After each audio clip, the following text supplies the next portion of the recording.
What's up, YouTube? MrLlamaSC here, and today I am joined by one of the creators of Path of Exile, Chris Wilson, who has been super inspirational and just involved in the ARPG scene here for 20 plus years. I guess he started in 2003 developing Path of Exile, is that right? That's when we started coming up with ideas, but it was 2006 that we started actually getting code written. Yeah. So, okay. I mean, the idea phase still counts in my books.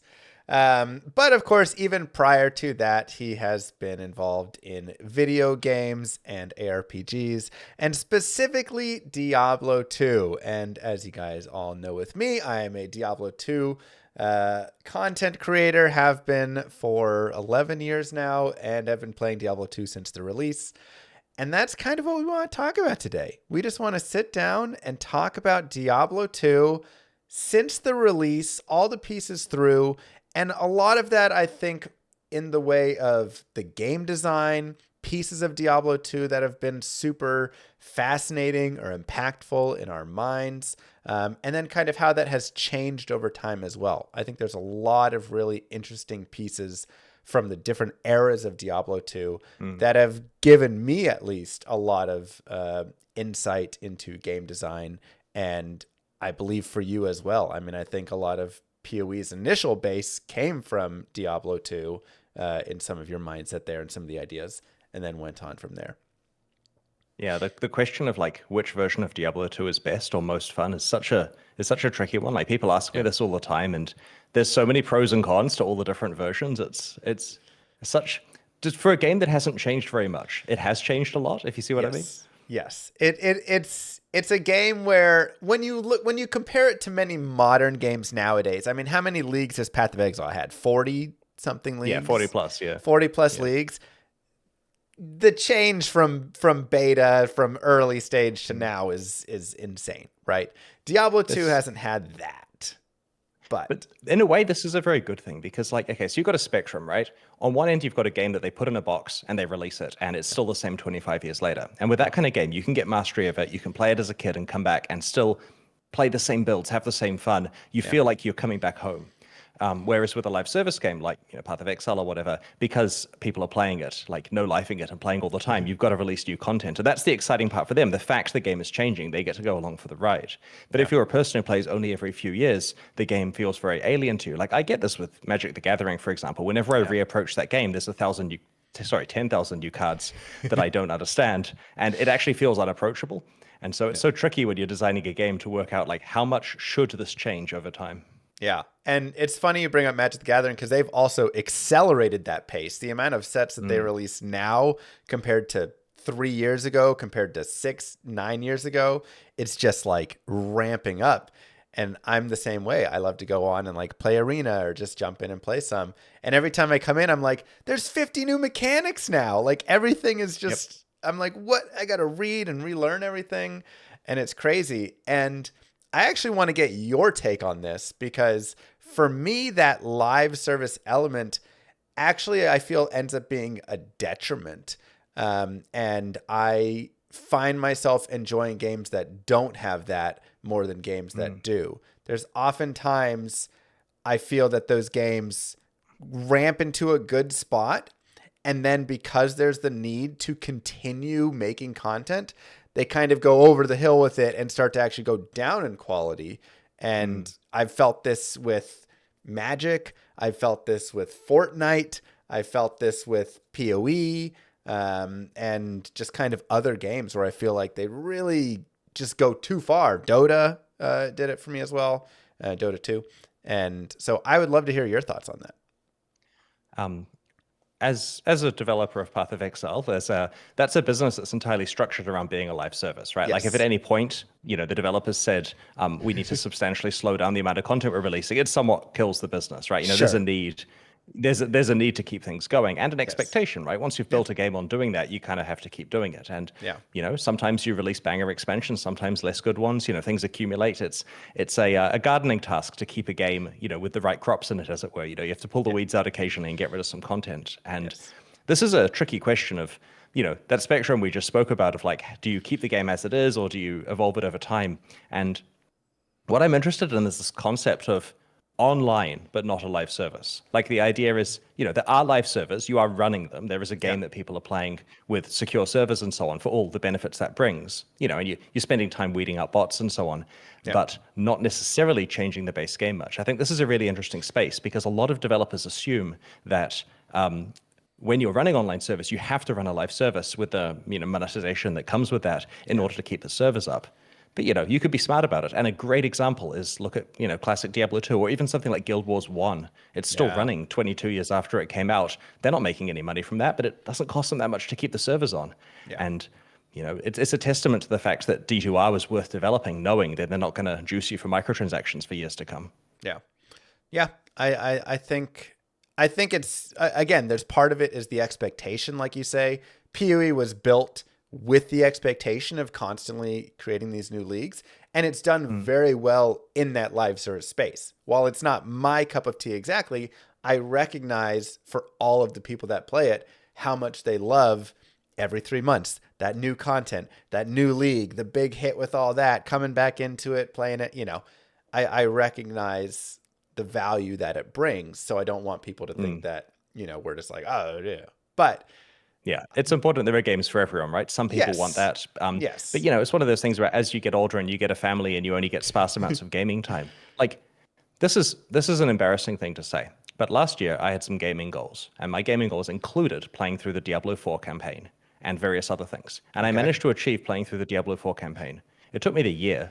And it's like 16 hours, right? Like, that's how little gaming time I get outside my obligations, right? Like, and so it's the kind of thing where if that was, I mean, it is a live service, and I did have to struggle with the fact that there were seasons being released and all that kind of stuff, but I kind of had to ignore that side of the game entirely, like pretend nothing else is going on and focus on just what was the campaign they made and what do I think about it, Right. in that analysis. So some people without much gaming time do benefit from games that don't change a lot. But on the other hand, if you're a streamer or a person who is lucky enough to have a lot of gaming in their life, it's amazing to have a game that's changing every week. That's like the best thing. It's someone feeding you new content constantly. Yeah. Yeah, that's true. It does definitely help with that. Whereas I've made all of the Diablo 2 content twice over at this point, I still enjoy watching it. I appreciate it. But, I recognize sometimes I'm like, there's not new there's not, I don't have anything new for you guys. I'm just going to provide some crazy new build. Here's an Arctic Blast Druid through hell. Like, there you go. We'll do wild things. I think the Diablo 2 players appreciate this though, because they like the game for what it is. Right. I think if you're watching a Diablo 2 stream, then you're like, yeah, we know that it's not new stuff coming. Yeah, it is actually interesting talking about live service with regard to Diablo 2 specifically, because they have brought new content in D2R. Like Mosaic is a good example, right? Yes. And that was a case of them saying, hey, here's a new reward to play with. And it changed the game massively. Yeah. And I would say Mosaic is a bit of a fail for reasons that are obvious. And now there's the difficult question of, do they take it out or leave it in? And that's a hard problem for them to solve, because while, it may seem obvious to us that maybe that one needs a bit of tweaks, people will be upset. Like there's people who just enjoy getting in there and smashing stuff. And that's exactly the live service problem, is you make a mistake. And then what do you do about that mistake? Because people are going to be angry either way. Yeah. And there's a couple pieces with this I want to talk about. One being they have said that they are going to make changes to Mosaic in the future. That was said by Matthew Cedarquist over when he was in China, and they were doing the China release. We haven't heard anything else from that, but we at least know that something will be changed with it. I would laugh if he made it more powerful. He was like, we're actually buffing it, but he said that changes are being made.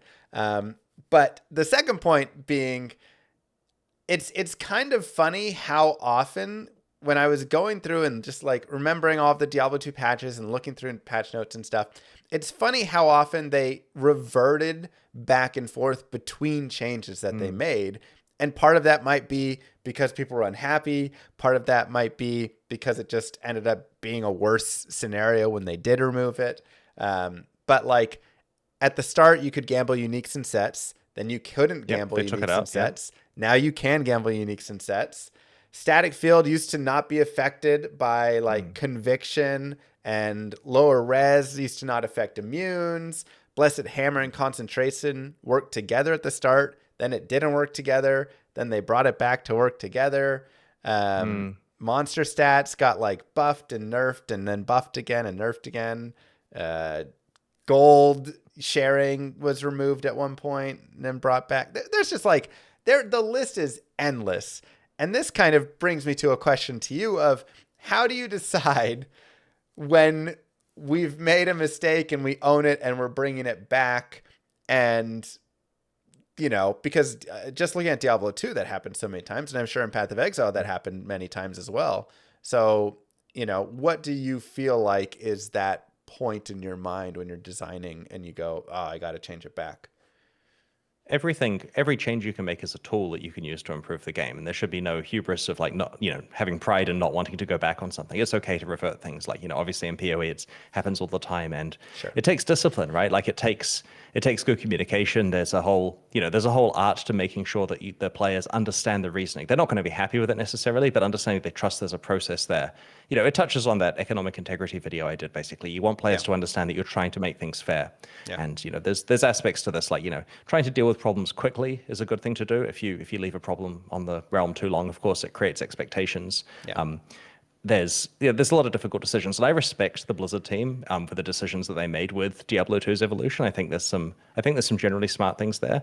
I also had a look through the various patches to see the texture of the game. It is really interesting to see, like, each of the patches has kind of a direction to it of what they're trying to do. Like, if you look at 1.13 in particular, that was the one that made high runes drop vastly more. It removed Iron Maiden from Oblivion Knights, like no more as a Chaos Sanctuary, bad for barbs, and added respecs, right? All three things are kind of like a dumbing down of the game to some extent, and arguably for good reasons. But it's interesting to see the particular goal of that patch appeared to be accessibility. Yeah, and it's funny when you say it as like dumbing down, because the high rune rates are still in such a like hard to get but they were terrible before that. They were so impossible to get whatsoever. It's hysterical. It is interesting because my biggest criticism of LOD, right? If you say to me, what do you think of LOD? I'll go on a rant about high-end rune words, right? Like the 1.10 rune words, insanity. Like, let's say you have an armor with teleport. We start adding drawbacks at that stage, right? We don't add +2 skills and silly stuff on top, and magic find and so on. Strength. So given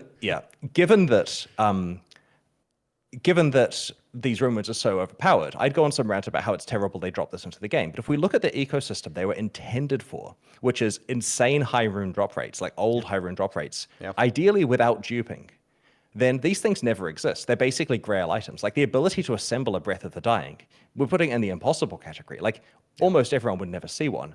Now, of course, in a situation with duping, they became accessible, and that's how most people saw them online. And so the broken version of D2 with easy access to all of these crazy high-end rune words was because of duping, which wasn't a thing they intended to have in the design. So therefore, the design is actually a bit better than I had given it credit for. Now, of course, when they make high runes a lot more common, so that I understand they're still hard to make, but it's achievable to put together an Enigma in a season. I've seen Cooley do this. It's achievable to like build up to it, and the item is still very powerful, and therefore it has a very large impact on the game, larger than initially designed. Yeah, I think that's a really fantastic point that you brought with 1.0 and the initial rune drop chances. I never really considered it in that regard. I've always thought, because it's still, the high rune drops are still high right now. And the biggest issues were duping and botting that just made the high runes become so accessible that everybody had them. And, by day 2, day 3, you have your Enigma, you have your Hodo, you have your, any of the, if you want your Breath of the Dying, you have that. Like, you have all these things super fast. And when they really do have, if you remove all of that and you go back to those old rune drop rates, it's like, man, how do you get an Enigma? And the person that gets an Enigma, you're like running around feeling like a god, and everybody's just like, how are you teleporting? What even is this? And it serves its purpose at that stage. So I played a lot of Diablo 2 back in the day with old drop rates, and I found a Vex rune, and that was it. Like literally one rune. That the entire career. I'm sure other people found more. They probably played more than I did, or were luckier, or whatever. I still vividly remember that moment. It's quite a formative memory. I want to say finding a Zod rune now is the same odds as finding a Vex or an Ohm rune on old rates. Interesting. And I've Yeah. only found 2 Zod runes in my entire Diablo 2 career of about 40,000 hours of play. Now, I speed run and I do stuff that's not in the territory of like killing mobs that would drop Zod. Hmm. So, you got to put that in perspective for some of it. But Yeah. I've still only found 2 Zod runes, which, like you say, going back into those days, would have been like finding 2 Ohm or Vex runes. And that would have Yeah. been, like it. So it was kind of insane, crazy drops. Yeah. But how do you feel? I mean, I'd love to hear your opinion on that as well. How do you feel about having these crazy things, this drop that is unobtainably hard in a way, such a Well, chase, this is the Mirror of Calandra question Yes, in yes, Path of Exile.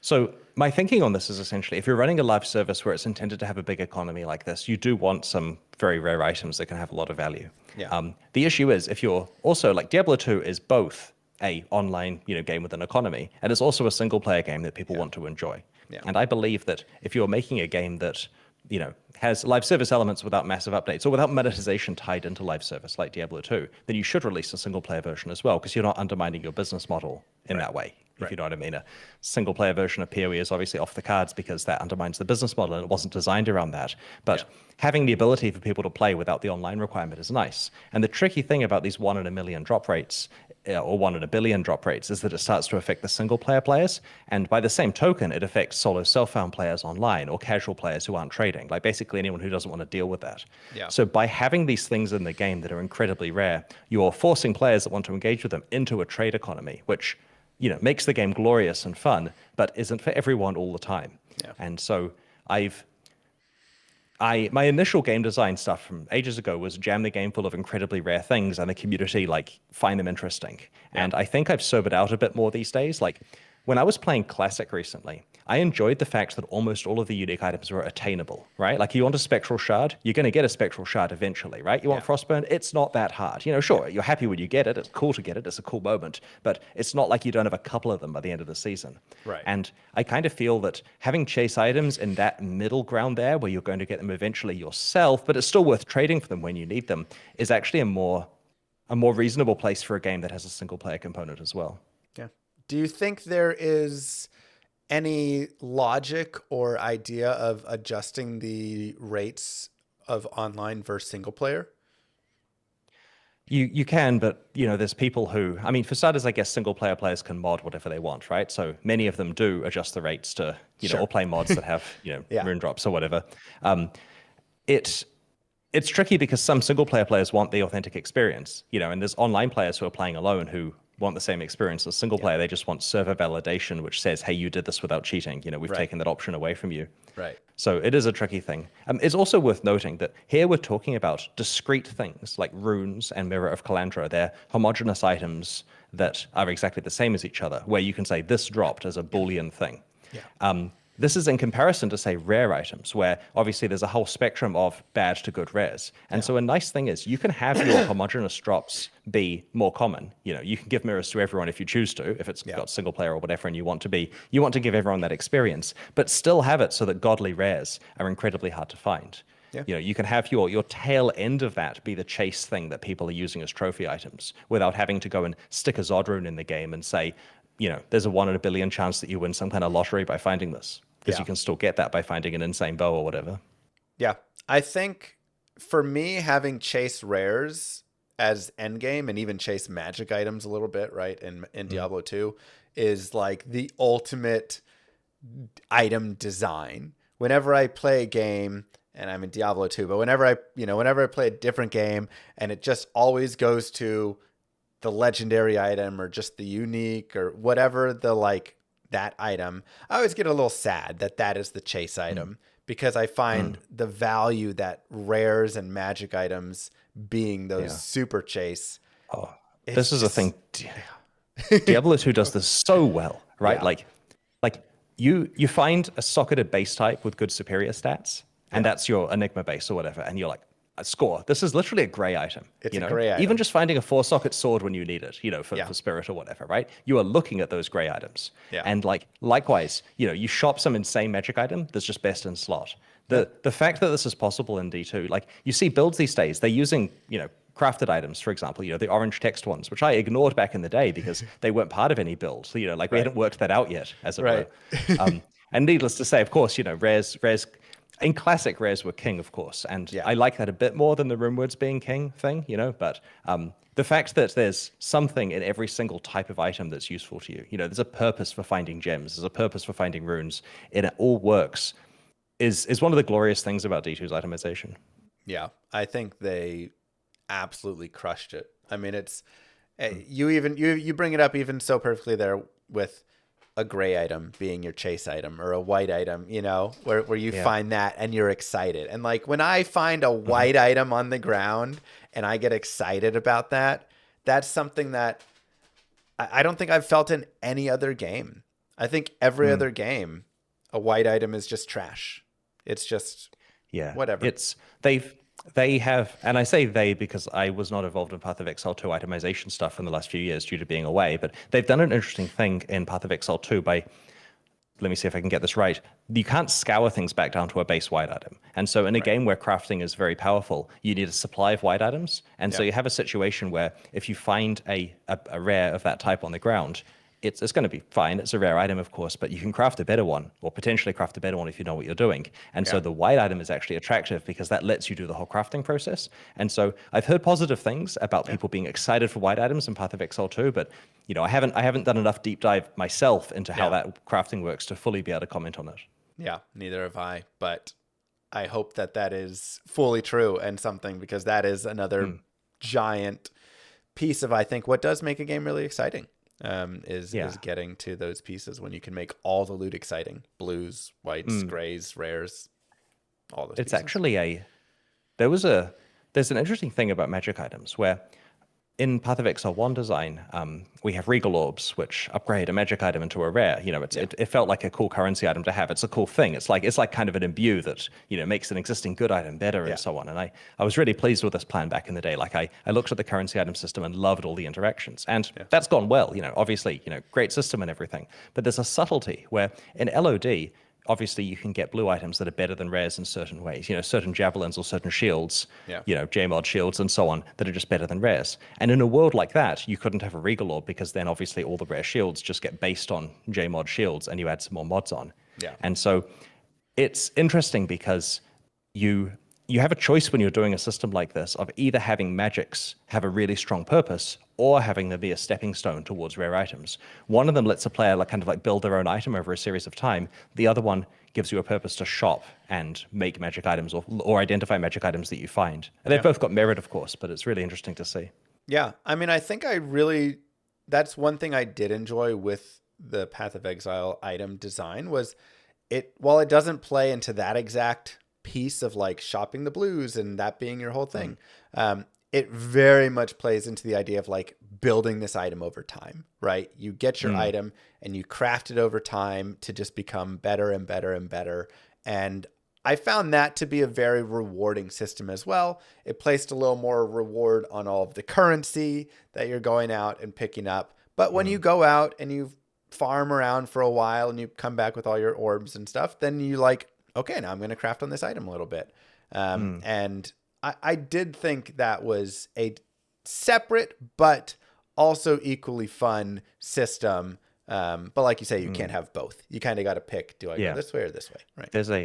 There's a balance here where people like crafting a lot, right? Yeah. And the more of that you have, the implicitly worse it makes ground items in comparison. You have that question of how am I going to keep ground items spicy? Yeah. And so if you buff ground items and make them really good, you've just nerfed crafting, and people don't like you nerfing crafting. And so there's a lot of carefulness there. And playing a lot of Diablo 2 recently, I really appreciate the fact that ground items are very exciting. And also at any stage of the game, I can find something in normal difficulty that is valuable in late game. And we tried to do that with currency items in Path of Exile. You can find high currency early on and everything, but it's really cool to just find some low unique in in Diablo 2 Classic that's that's actually really useful on endgame characters. It means that you value your time spent playing through the lower campaign difficulties because you can find good stuff and it's worth actually killing all the monsters. Yeah. And specifically, it can even be more advantageous to go farm in the lower difficulties to pick those up. If you want to get an SOJ, your best odds are farming Nightmare and Dariel, right? If you want to be getting some, lower level goblin toe boots and things like this, like it may not be as advantageous to find it in hell because you're opening up these extra farming places. And I do agree that like that is also something that turns me off from a lot of modern games when items just do not matter in the early stage because you will always find a better item later. I love when I find a really good unique or even a really good rare, right? Like sometimes you just find a rare ring when you're level like 14 and you're like, holy cow, this is amazing. And that takes you all the way through like the campaign. Like you're just like, it raises interesting design questions, like elite items, right? Added in LOD. It's the third tier of items where they repeat the progression again. Cool. Yes. Obviously, everyone loves them because big damage, right? But are they actually good for the game? Because imagine a world where they didn't introduce elite items and they balanced around this. It goes up to high exceptional. You now have a situation where from the end of Nightmare, you're able to find endgame rares, as it were, because currently Nightmare can't really drop the good elites that you're looking for. So the whole difficulty is written off from a rare point of view. And sure, I get it, LOD isn't about rares, but this is kind of, there's questions here about how far do you get your item progression to actually go throughout the game? Because the further it goes, sure, people are finding upgrades in terms of higher base types, which feels good, but it's invalidating rares that they've found or items that they've built before then. Yeah. I think the one of the big benefits of Diablo 2 in regards to elites and stuff is a lot of times the base is not relevant. Now for your weapons, you will have some of that relevance, but you also have the ability to upgrade a base in Diablo 2. So if you find an amazing Naga, you can upgrade that Naga into a Berserker Axe, right? Like you does can... that recipe work on rares? I know you can do it with uniques. I don't know if you can base type upgrade on rares. Yes. I should know this. Yeah, it works on rares because this is actually one of the like cool secret things you can do where you can get an ethereal phase blade. So one of the like really cool items in the game is an ethereal rare phase blade with, 40 IAS and 300 ED and Fool's Mod on it and all the stuff. And people go, wait, how do you get it ethereal? Because phase blades are indestructible. They can't spawn ethereal. Yeah. But you get a dimensional blade or a crystal sword, and then you upgrade it into that base, and it goes from having having durability to no durability. And it's just a cool little those are some of my favorite items in the game. Today I learned. Yeah, there you go. A little learning tip for you. Did not know that. So that I think helps some. But then also when you look at a lot of things like gloves and helms and boots and all of that stuff, a lot of the best boots are not the elite bases of the boots because there's high requirements to wear them and you don't want to get there. And honestly, defense in Diablo 2 is just not relevant for a lot of characters. Yeah, I was mostly speaking about weapons there, because they're the fantasy in my mind. Sure. But yeah, you're completely right that adding 100 to the strength requirement of your gloves isn't going to help a lot of characters. No, it just is like, oh god, now these are unusable. So for many cases, you want that lower level one, and and maybe even still you're using like chance guards or you're using frost burns or some low level unique because that ends up being just a better piece for you. So you bringing it up, LOD versus classic. The expansion, and then specifically I'll go with like 110 because that was probably the biggest shift in Diablo 2 to exist, I would say. Yes. 110 made a lot of changes there, like 110 synergies and a huge difficulty increase in hell because of the synergies. Yeah. So which side do you take, pre 110 or post 110? And I'd love to debate either side with you on the good and bad of it, because I think it's a very interesting topic. Right. I'm going to take pre. Okay. But I do think there are some really cool things that 110 introduced. Like for a start, the concept of ladder versus non-ladder characters. Like, yep.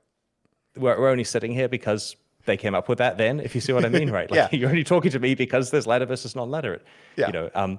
And so the /no pickup command added in 110 was excellent because now you don't accidentally pick up items by clicking on them when you aren't holding Alt. That was really good. Yeah. It made the game a lot more moddable. You know, there's a lot of stuff that went in. 110 was mostly made by Peter Hu as a sole developer at Blizzard North, from what at Blizzard at the time, from what I understand. And there was a lot of architectural stuff he did where he took a step back and said, let's spend some time actually making this game long-term maintainable, adding support for, you know, the Diablo clone stuff and future events and so on. Yes. So there's a lot of stuff there. But it also shifted the game a lot. You know, the addition of synergies, adding mana potions at vendors, right? Like that's obviously a very big change to how you build your characters. Was that in 110? I thought that was in 108. It was actually, I know, I had exactly the same. Wait, I promise you, it was 110? 110. What? And I had the same reaction. Like, I had to triple check this one. What? I could have sworn. Go Google it, honestly. I'm gonna look this up. You keep going. Do fact check this because it's unbelievable. So for those who are unaware, for a long time in Diablo 2, you had to find your mana potions. And this seems crazy by modern RPG standards. Like the fact that you just don't have an entitlement to mana. As you play through the game, you have to have some way of solving it. And this meant people built characters using just a huge investment in energy or finding plus mana items. You know, at this stage, pre-110, Insight didn't exist.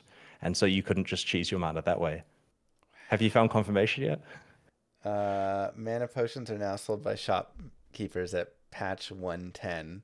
I could have sworn I know, it's crazy, they were isn't it? before that. No, my memory also was playing with buying mana potions in 109, but when I've looked at old screenshots I've got from 109, there's no mana potions in the vendors. And when I installed 109 to test this, also no mana potions. Yeah, you had to find them. I mean, you get plenty. You got like, more, you know, yes. The champs pop a pile of regifs and stuff, you know. Yeah, that was a big difference. They when the game initially started, it was hard to find them as well. And then by the time you got into like 108, 109, like they started dropping more often. Yeah. But yeah, you didn't shop them. Wow.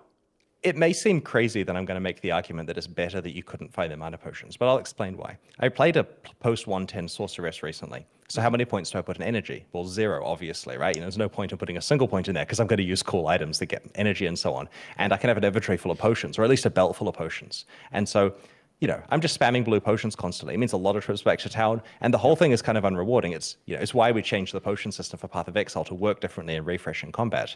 And when I played a classic sorceress, I can't fill my inventory with potions. So I have to get energy, get mana, get warmth, and I could cast more spells without the potions. Yeah. And the game was balanced around that. And I actually kind of enjoyed the fact I use mana, therefore I should invest in mana being a sensible thing to do, as opposed to, you know, slap insight on the merc and be done with it or whatever. Yeah. I will completely agree with that. I went back and played 1.00, which 1.00 has a lot of bugs and has a lot of its own issues. But one of the hilarious kind of really like RPG, and this is something that I love about Diablo 2 and especially older patches, the RPG style, was that like I'm investing in being a sorceress. And like you say, my first points were going into energy and warmth. I literally would spend my first like 3, 4, 5 points in warmth and just use my single firebolt for my staff or go buy a staff with like a couple other, you know, points in something. And then when I get to 6, I could get into, you know, Ice Blast or whatever I wanted to shift over into. But like, it was a very different experience because I was playing this caster that had to be careful, and I wasn't just spamming fireballs everywhere and hoping that, you know, it was like, okay, well, if this doesn't hit, who cares? I just chug my mana potions over and over. And like you say now, you know, as a speedrun of the game especially, you fill your entire inventory up with mana potions, you run out, you just go spam everywhere, spam all the stuff, they flood, you know, you drink all the potions, you go back and you do the same thing, right? And you kind of rinse and repeat on that. It does add some more reliability and accessibility, I feel like, to the game. But I do think it removes a little bit of, like you're saying, the idea that, like, if you want to be a sorceress, you're probably going to want to put points into energy. You're probably going to want to put points into warmth. You're probably going to really want to have, I mean, even I played a 1.0 Amazon, which is the worst character by far on release. Because Bose ED didn't work and so on, right? Yeah, it Like was just Bose didn't have enhanced damage functioning correctly back then. it was terrible. Like you just did nothing. But my gear was like mana leech rings and mana leech this and sapphires in my helm, and everything was just focused on like leeching, and I was able to create like a sustainable character that could actually sustain as she like ran through, and that was such a rewarding feeling, even though it wasn't fast. It wasn't, massacring all this stuff. And I had to sacrifice damage and I had to sacrifice other things to make sure that I could maintain mana leech. But I feel like making those sacrifices on your characters is something that is super valuable in creating like good itemization and just a good feeling for me, at least. I love when I'm giving something up, It's kind of like your first priority is being able to function. Your second priority is damage, and then your third priority is magic find. Right. If you can function, you can progress slowly. And once you're progressing slowly, you focus on progressing faster. And once you're progressing fast, you focus on juicing the rewards and getting the most out of it. Right. And now it feels like that function, you don't have to as much. And the mana potions and maybe kind of make that a little bit where it's like, you don't need to like worry. You just chug them, right? Well, we need to find something in 1.10 that we disagree with, like synergies, for example. Are you for synergies or against synergies? I'm kind of 50-50 on this one. Oh, man, I'm 50-50 as well. We probably agree on being 50-50 on it. Synergies were... Overall, I think I disagree with synergies.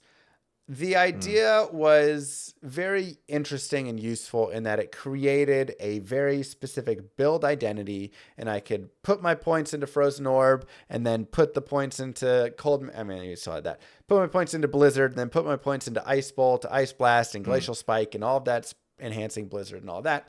And it builds more for the single point spammer player.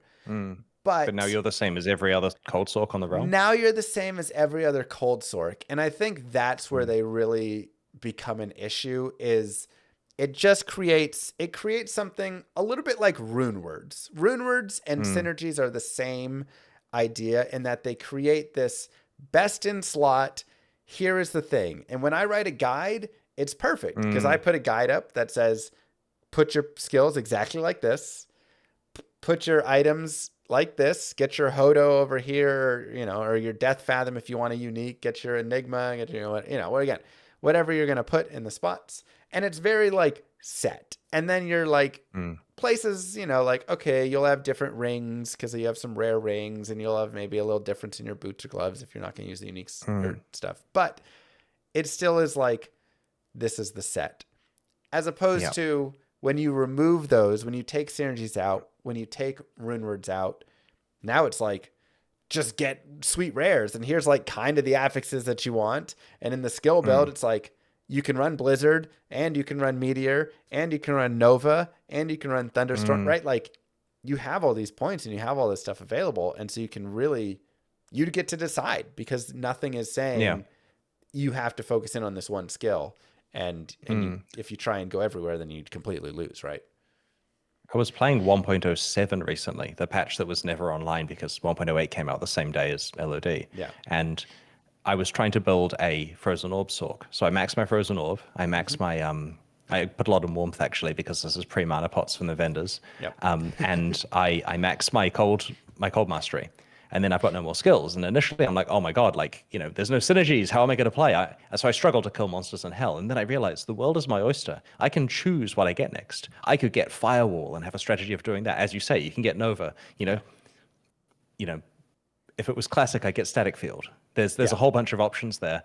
Yeah. And to some extent, it was nice knowing that, yes, I'm playing a cookie cutter kind of, Frozen Orb build. But at the same time, I choose what my secondary thing I'm doing is that's interesting. Right. And I think the synergies really removed that secondary piece, and that made it a little bit worse. Also, I don't know why you would play 107 for Frozen Orb, because that's when they added the timer in. Like, pre-107... Yeah, it was actually trash. Yeah, it's terrible. Pre-107, you could cast the orbs just as fast as you could. But as you know, modern Diablo 2 is about unnecessary challenge runs, right? We make the game hard on purpose. Except I'm sitting there swearing and no one's watching me play it. I would watch. I would totally watch that. I would love to see a Chris Plays D2 stream. I'm actually considering playing some Diablo 1, making a video of that. Ooh, do it. Yeah. 100%. Yeah. I will Mm. spam that everywhere and watch that. We'll have a watch party of it. It'll be a great Mm. time. We'll see. Oh, We'll see. yeah. So going back to the 110, we have to talk on the rune words as well. I know we talked a little bit on the idea of like rune words being built around the older rune drop Mm. rates and stuff, but how do you feel on rune words overall? Just especially the big powerful ones, Enigma, Right. Agree, I Fortitude, all of that. I don't mind the concept of a rune word being a build your own unique. In a game where uniques are random and gambling them is hard in LOD, having a way to deterministically assemble them with effort, I'm not Yeah. opposed to fundamentally, right? Yeah.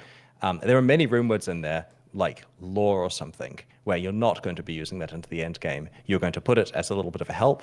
And I feel that that is my personal preference for like absolute cap on rune word power. I think everything above that, even like stealth, I think is a mistake, even though that one's obviously not an end game item. Yeah. And so I have this concern that runewords came in too hot and then they got a lot hotter. And I get it that the 1.10 runewords required impossible runes. And so there's these mythical items you could never make, but they're there to taunt you. Yeah. But the reality is, the game did involve people actually using them. And, obviously like Enigma's silly because you get teleport, which by itself changes the game, and then you get all the other properties you need. But consider something like Spirit, right? That doesn't even involve high runes, right? Like Spirit's guaranteed in normal difficulty for the most part if you Yes. can get the sword. Yeah. And why not get a second one later on if you can, right? Like, Yeah. paladins with Spirit, like, Paladins are gross. yeah. So I have this issue because that's strict best in slot and easily assemblable. So that's a slot that's gone. And if you remove a slot and balance the game around it, then everyone's forced to use it and whatever. That's just how it is. But like the more of that there is, the worse it is for the game. And I love rares. Like my best moments of gaming in either the Diablo series or Path of Exile have been identifying rares and upgrading them and reasoning about them and finding good priced ones and that kind of stuff. And I just kind of find best in slot uniques and rune words to be a little boring. Like as a strict Amazon player in Classic, the introduction of Windforce upset me Yeah. because oh well, guess I'm never looking at another rare bow again in the rest of my life. And then of Yep. course, no one even uses Windforce because it's rune words that are better than Because it. faith is better, yeah, and you just use that. Yeah, even Um, silence was better. yeah, yeah. It's actually funny because my friend back in whenever Windforce was introduced, so in the expansion there with everything with the elite items, traded his entire account for a Windforce at one point. He had an account with like 7 characters in the 90s and 80s and all this gear on him and stuff. And he wanted Windforce so badly, he traded his entire account for the Windforce. And he loved it. He was super happy. He made a new account and, just like played with that and had his Windforce and it was super godly. But you are correct in that, yeah, it kind of killed all of the rare bows and magic bows and everything prior to that. And I agree with you because I do agree that like I love rares. I wish that a rare body armor ever had a use case in Diablo 2. Like it is so sad to me that rare body armors are irrelevant because Yeah, they I think you're right. Actually, the last Classic character I played, I put Dusk Glow on and I was done. Because there's just a yeah. You actually sorry. can get some sweet classic ones if you get some like ethereal repairs itself armor that has defense and all this stuff, right? Like you can actually get some cool rare body armors in classic exclusively. I think the comments are going to point out that ethereal is an LOD feature. So Yeah, you're right, aren't you? but I get the point. I get the point. If we're looking at rare items, there are some really good ones that are possible. You're totally right. They just unfortunately coexist with the good uniques. Yeah, they do. Oh man, I'm gonna get roasted for that one. Good call. Good call. It's okay. We caught it. We did. Yeah. I mean, you caught it. I would have totally kept going. But they know you're an expert, you see. So yeah, okay. yeah, that's why I'm gonna get roasted for it. But the thing that Runewords and some of these uniques did do is create this iconic, memorable piece that provide so much value to so many people in a way that goes beyond. I mean, look at Shaco, look at Enigma, look at, like those are probably, Wind Force, which isn't even the best in slot now, but like those items were so iconic that a lot of people, when they remember back to playing Diablo 2, they just remember that. They just remember Shaco, right? And it's like when you see that green hat, that person run around with the green cap on, it's like such a nostalgic, like memorable piece for them. And that's something that I think these rune words do. And they kind of create that.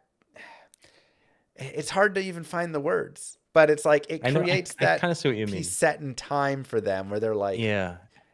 I can go back and when I play again and when I get that Enigma and I get that Shaco and I get my Spirit and my Hodo and whatever stuff, I just like feel that nostalgia rush back, and that is the spot, as opposed to the rares, right? Which just right. So a specific rare might have value for one person, but it's not a Right. shared memory that they can Right. talk to another person about and have the same understanding. Exactly. Yeah, that's the best way I can I put wonder it. I wonder if this could be achieved with still having strong uniques, but maybe slightly less strong. Yeah. But then, that's a difficult balancing act there. This Like- is yeah, you go ahead. Yeah, and I was going to say, like Diablo 1 uniques, there's things like the Needler, which has a lot of identity. You can build around it. It's build defining. It's not very good, but it's kind of cool, Yeah. Anyway, carry on. But then you also have like Veil of Steel and stuff that are just like good, right? Just like really good. Okay, fair.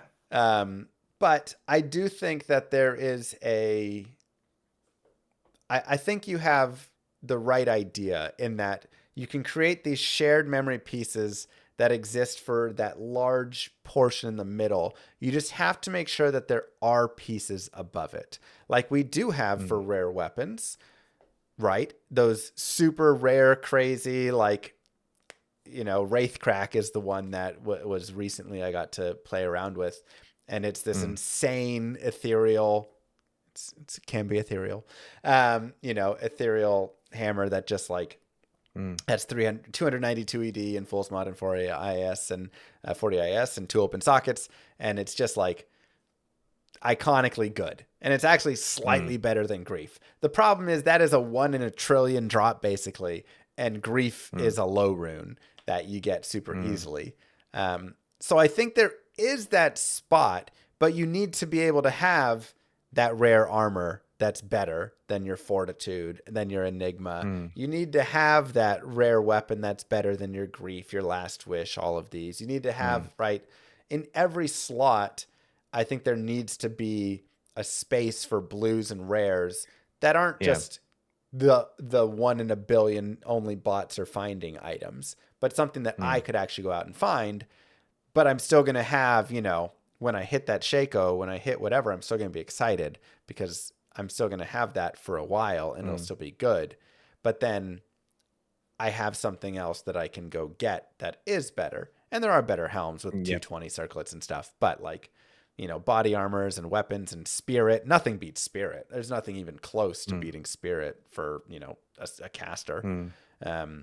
Yeah, and you raised a good point earlier as well, that when you're making a guide and when a player is consuming a guide, the ability to have named good uniques and rune words makes it a lot more accessible. They have a plan. Whereas if the plan is go find some rares and work out if they're good or not, well, there's no guide now. It's just to go play the game and get good at it. Yeah. And so having a set of gear that's good enough, that's obtainable, that lets them see the game and enjoy their character and try the build out is great. Though ideally there's the caveat of, and if you can find better rares, lucky you, you'll be more powerful. Right. Which is nice. Yeah. Actually, something that RuneWords did, the post 1.10 RuneWords with the O skills, I think was a really positive thing. Like the number of builds that opened up being able to use interesting off-class skills, maybe not teleport, but the fun ones that let you try Turn weird into a builds. I bear. think that's generally that's a pretty healthy place, right? Like maybe the RuneWords were also too powerful to go with it, but having stuff where you sacrifice a slot to get something that your class doesn't normally get access to, I think is a pretty cool design space.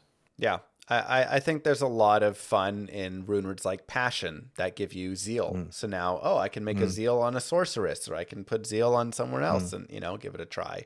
Or like I say, you can make a bear source, right? Wolf owl and stuff. There's kind of a variety of um, items that do have those fun O skills.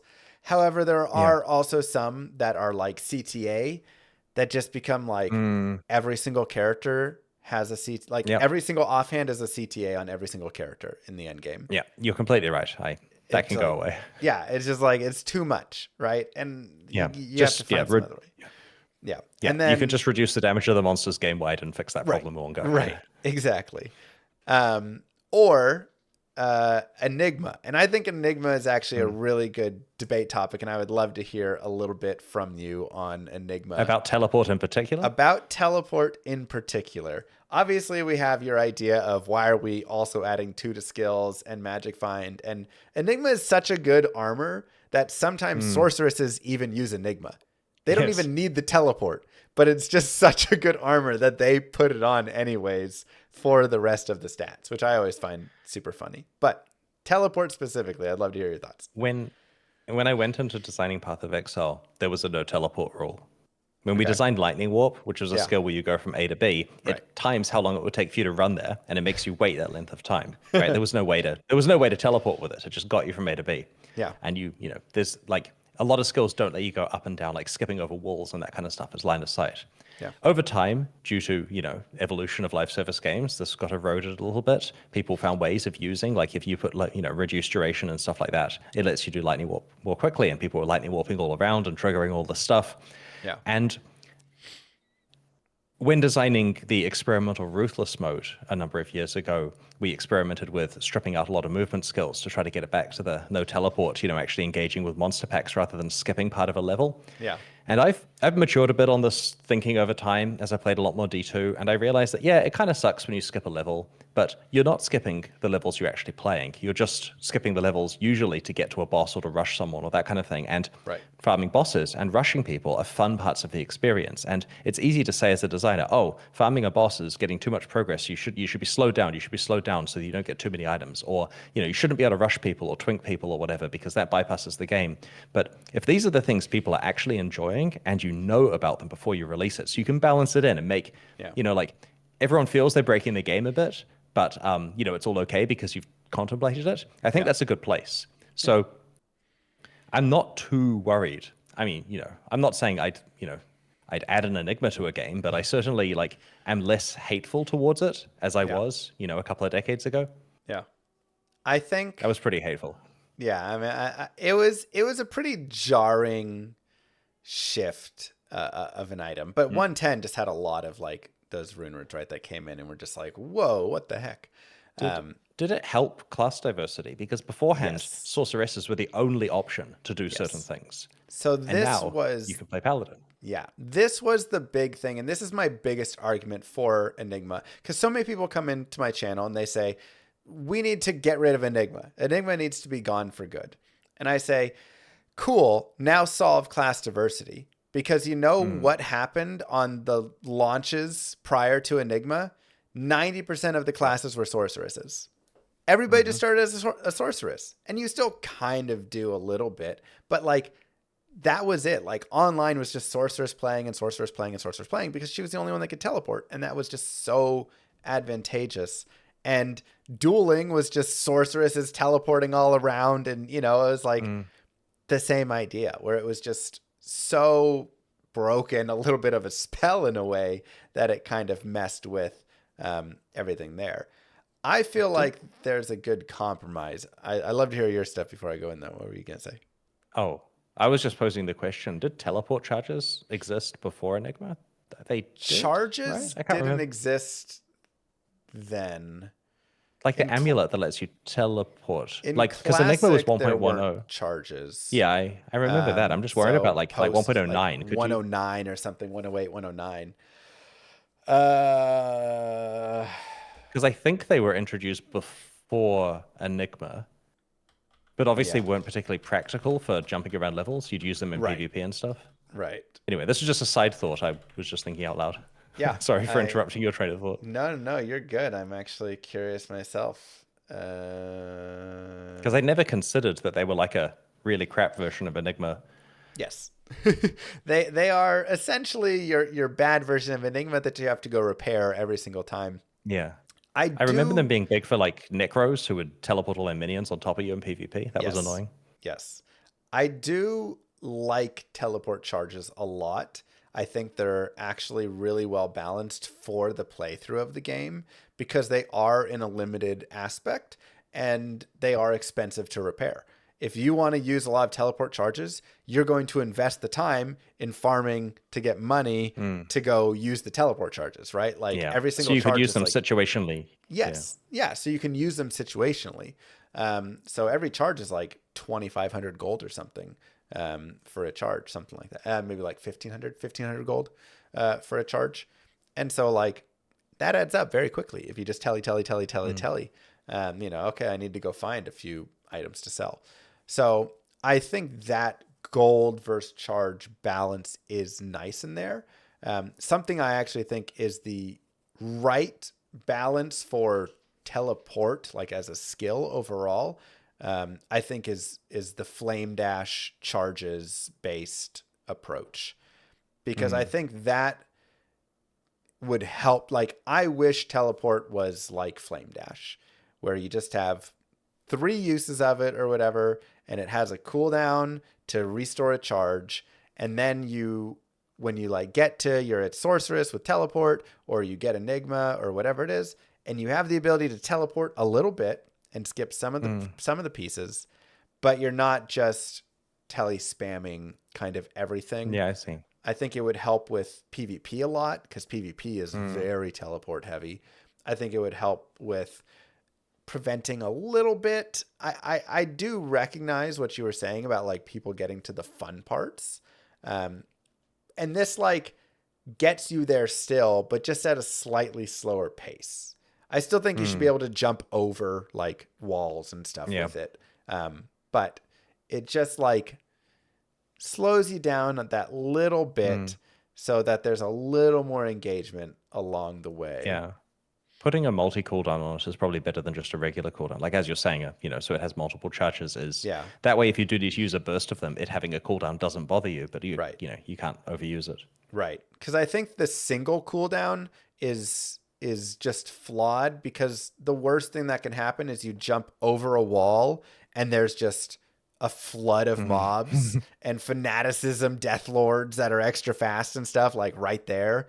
And then you're trying to teleport out and it's like that skill's on cooldown. It's like, okay. I'm like, trying to Alt F4 at that stage. Right, yeah, like oh god, get out. So I think having the multi-charge allows you to jump a wall blind and have an escape mechanism still, as opposed to just, well, I can't ever teleport over any walls because if I run into that pack, then I just die, Yeah. And that goes also into my idea overall that like I just hate cooldowns in general on skills, because I think that they're just like super limiting and make the game play itself more than you like making decisions a lot of times. I generally agree. I was disappointed in 107 when I discovered that a lot of the Sorc skills had annoying cooldowns. Yeah. 107 is where they introduced Frozen Orb, Firewall, Meteor, Blizzard, all those skills, getting timers onto them. And it was like, oh man, I still wish that they would revert those. And then you just you balance the damage, down or do whatever pieces. But the silly thing is, so 107, you can't get mana back easily. So do we have any tools available to limit your spellcasting? Maybe we raise the mana cost of those skills and that solves it, right? Yeah. Yeah, you find ways. Yeah, you want to cast a blizzard, and if you don't want too many blizzards, make them expensive. Yeah, and if the person's a baller with a lot of mana, then they cast. They get a lot of blizzards. And if they've invested, like you say, they've invested tons of points into energy. They've invested a lot of points into plus mana in their gear. Well, now you're good. Or invested into finding a bunch of mana potions and bringing them with them as a special one-off thing, or trading for mana potions. Then trading for we mana laugh, potions. but it was an alternate reality here. Oh man. Because I love it. Moving forward, I would love to hear your thoughts on Resurrected and kind of the changes that they made there, adding in like terror zones, and just kind of adjusting like, I mean, there's a variety of stuff that, you know, really came with Resurrected. New rune words, mercenary improvements, Uber Diablo changes, right? Yeah. I I was worried about Resurrected when I didn't know they were working on it. Like I actually didn't know before it was announced. Obviously, I like suspected because they were working through redoing past Blizzard games, but my Yeah. friends working on Resurrected did not tell me. I will remember this. Anyway, I'm kidding. I'm kidding. So I was worried though, and this isn't just because like you know the Warcraft 3 remaster wasn't well received. Yeah. I felt that we'll put it this way. Once David Brevik explained to people that it would be hard to do a remaster of Diablo 2, and I 100% agreed with every point he made. There were so many technical reasons why that would be really hard. And I also worried about anyone changing the game balance. They wouldn't understand the game as well as we do, blah, blah, blah. Yeah. But I think they did a 10 out of 10 job on this. Like, Wow. I watched the announcement and I thought, okay, I have nothing to hate here. And then I played it and thought, good job. Like, you know, I do prefer the old graphics, and this isn't just me being an old man. There's kind of this vibe that a number of people have commented to me, which is that when something is pixelated, your brain can fill in the gaps in your own way. Like it's a guide to what it looks like, and you build your own fantasy. And when people talk about, they see Resurrected these days, a lot of people say, oh, but that's what the game looked like to me 25 years ago, because in their mind, they were projecting the good graphics. And while the Resurrected graphics are amazing, like Chris Amaral and his team did a great job on that, it's realistic now, like it's high detail, and so it tells you what it looks like rather than suggesting what it looks like. And maybe I was a kid when I was playing original D2 initially, but my mind did a lot of work creating this fantasy world out of the pixelated graphics. So I love the Resurrected graphics, but I also still like the old style look. I do note that the old graphics look better in the original game client than they do when you press G in Resurrected. There's something funky going on in the Resurrected version. It I doesn't have think that obviously anti-aliasing. Like there's something with that's it feels lower different. frame rate as well. There's something. Yeah, Yeah. I like Resurrected a lot. I think they did a great job. I think they've been restrained with all of their balance changes and careful about it. I think Mosaic is terrible, but we've discussed that. Yeah. So I'm talking about pre-Mosaic Resurrected. Agreed. I really don't like the 22 Nights of Terror event. I think that, Wow. and I understand they've changed it this year, but I have this problem that like, and this goes back to the economic integrity thing. And I didn't cover events in my video because I pulled out the events part of that video to be a separate one some other time. But like, when you're running a fair competitive online realm, you have to keep the rules the same. And by saying to people, one day every year or whatever, you get free gambling, go nuts, is the thing where if you're available at your computer to do that, you get the advantage. And if you're on holiday with your family, you don't get that. And it's just, it's a thing you have to plan around. It's only in some seasons. And I kind of feel that it takes away the diegesis and realness of the game world by throwing arbitrary rules on for a day because it's a real life holiday at the time. And I get that people look forward to it and it's a fun thing and so on, but it just kind of means the competitive part of that season is over, if you know what I mean, because everyone's got bonkers circlets or whatever they're doing. Right. And so I'm not a fan of the 22 Nights of Terror thing myself. It's a thing they're doing to retain people and to engage them and get them playing and maybe sell some copies. And, you know, it's, Sure. yeah. Having said that, overall, you know, I'm a big fan of Resurrected, and I found myself playing Original D2 more recently, but that's kind of a counterculture thing where everyone else is playing Resurrected, so I want to go back and play the cool one that I played when I was a kid, Yeah. and learn about the different versions of that. Yeah. My one real complaint about Resurrected is I love playing Classic, and there's no shared stash in Classic. And because you can only run one BattleNet client per computer easily, I can't, you know, and I don't have, when I was a kid, maybe I had multiple computers lying around for gaming, but here I just have my one. And so I guess I could afford a second if I need to, but I don't particularly want to buy another computer just so I can mule my own items. Like, how do you mule in Classic? It's like, you know, so I would like a shared stash in Classic. I would then play Resurrected a lot more, to be honest. It's funny because one of the things that the devs, you know, talked constantly about with Classic was like, we want to keep Classic still that brutal same that it was, and we don't want to give shared stash because Classic players want it to be that brutal Classic like experience.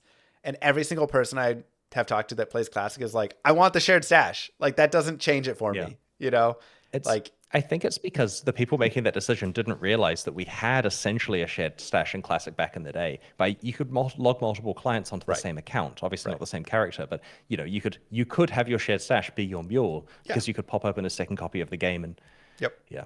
Yeah. So it's like we had that. You're not like changing any of it. You're just making it Mm, worse actually because it's just harder. Um, yeah. yeah. So I think you have a lot of really good points. I kind of wish we disagreed more on some things so we could like fight more with it, but we really have a similar. We'll find something. I'll find some We'll hot find. takes somewhere in Yeah, my we'll notes. find something. Um, because going all the way back to the launch. So Mm, I got to be a part of the announcement of Diablo II Resurrected, which was super cool and super amazing. that must have been so fun. Oh, it was super fun. But they didn't tell me until they like reached out with the trailer of the whole Mm, piece. And then so they were like, "Hey, like Alex, we just want you to watch this." They just like sent this thing over and I was like just talking with them and they were like, "Just put this on and watch it." And it was just the first like Resurrected trailer. And so that like my reaction there is what they used for BlizzCon. And I was like cautious, like I wasn't like mm, overly crazy excited because in my mind all I was thinking was, oh god, Warcraft 3 like just had this terrible remaster and now like mm. they're going to try and do it here and it's just going to be like the same idea, right? I was just like worried about that. Um but then after that, I got to sit down and like talk with them about it and interview them and ask all the questions. And I got to like hear their thought process. And I was like, oh, I know this game is going to turn out well. Like, and they did a banger job. I mean, again, like you said, they crushed Yeah. it. 10 out of 10. They did such a good job in restraint, with the exception of Mosaic, and all of the pieces there, and the graphics look beautiful. Though I do Mm, kind of agree with you there as well. It's funny. I was just playing Celeste the other day, which has that pixely style. And at one point, the character, I mean, at many points, but at one point, the character was like really sad and like, hanging over, kind of like crying, whatever. But it was like a couple pixels. And it like looked so different. I loved that in my mind. I was like, getting all the emotion from these couple of pixels. And like you said, my mind was filling in the gaps with it. And so I do kind of still love just the pixel style because it mm. creates that and it also um, allows for a little more definition, I feel like. I think that when you look between LOD and D2R, there's more like color pop and more definition of Mm. the swap of the pixels as opposed to everything being smooth. That being said, There's an interesting thing here. So these days, modern 3D games want to do physically based rendering. They want to have the rendering engine do stuff in a way that uses real physics and real light behavior and yeah, stuff. yeah, So back in original Diablo 2, you get some blood on the ground. It's a pool of red, yeah, right?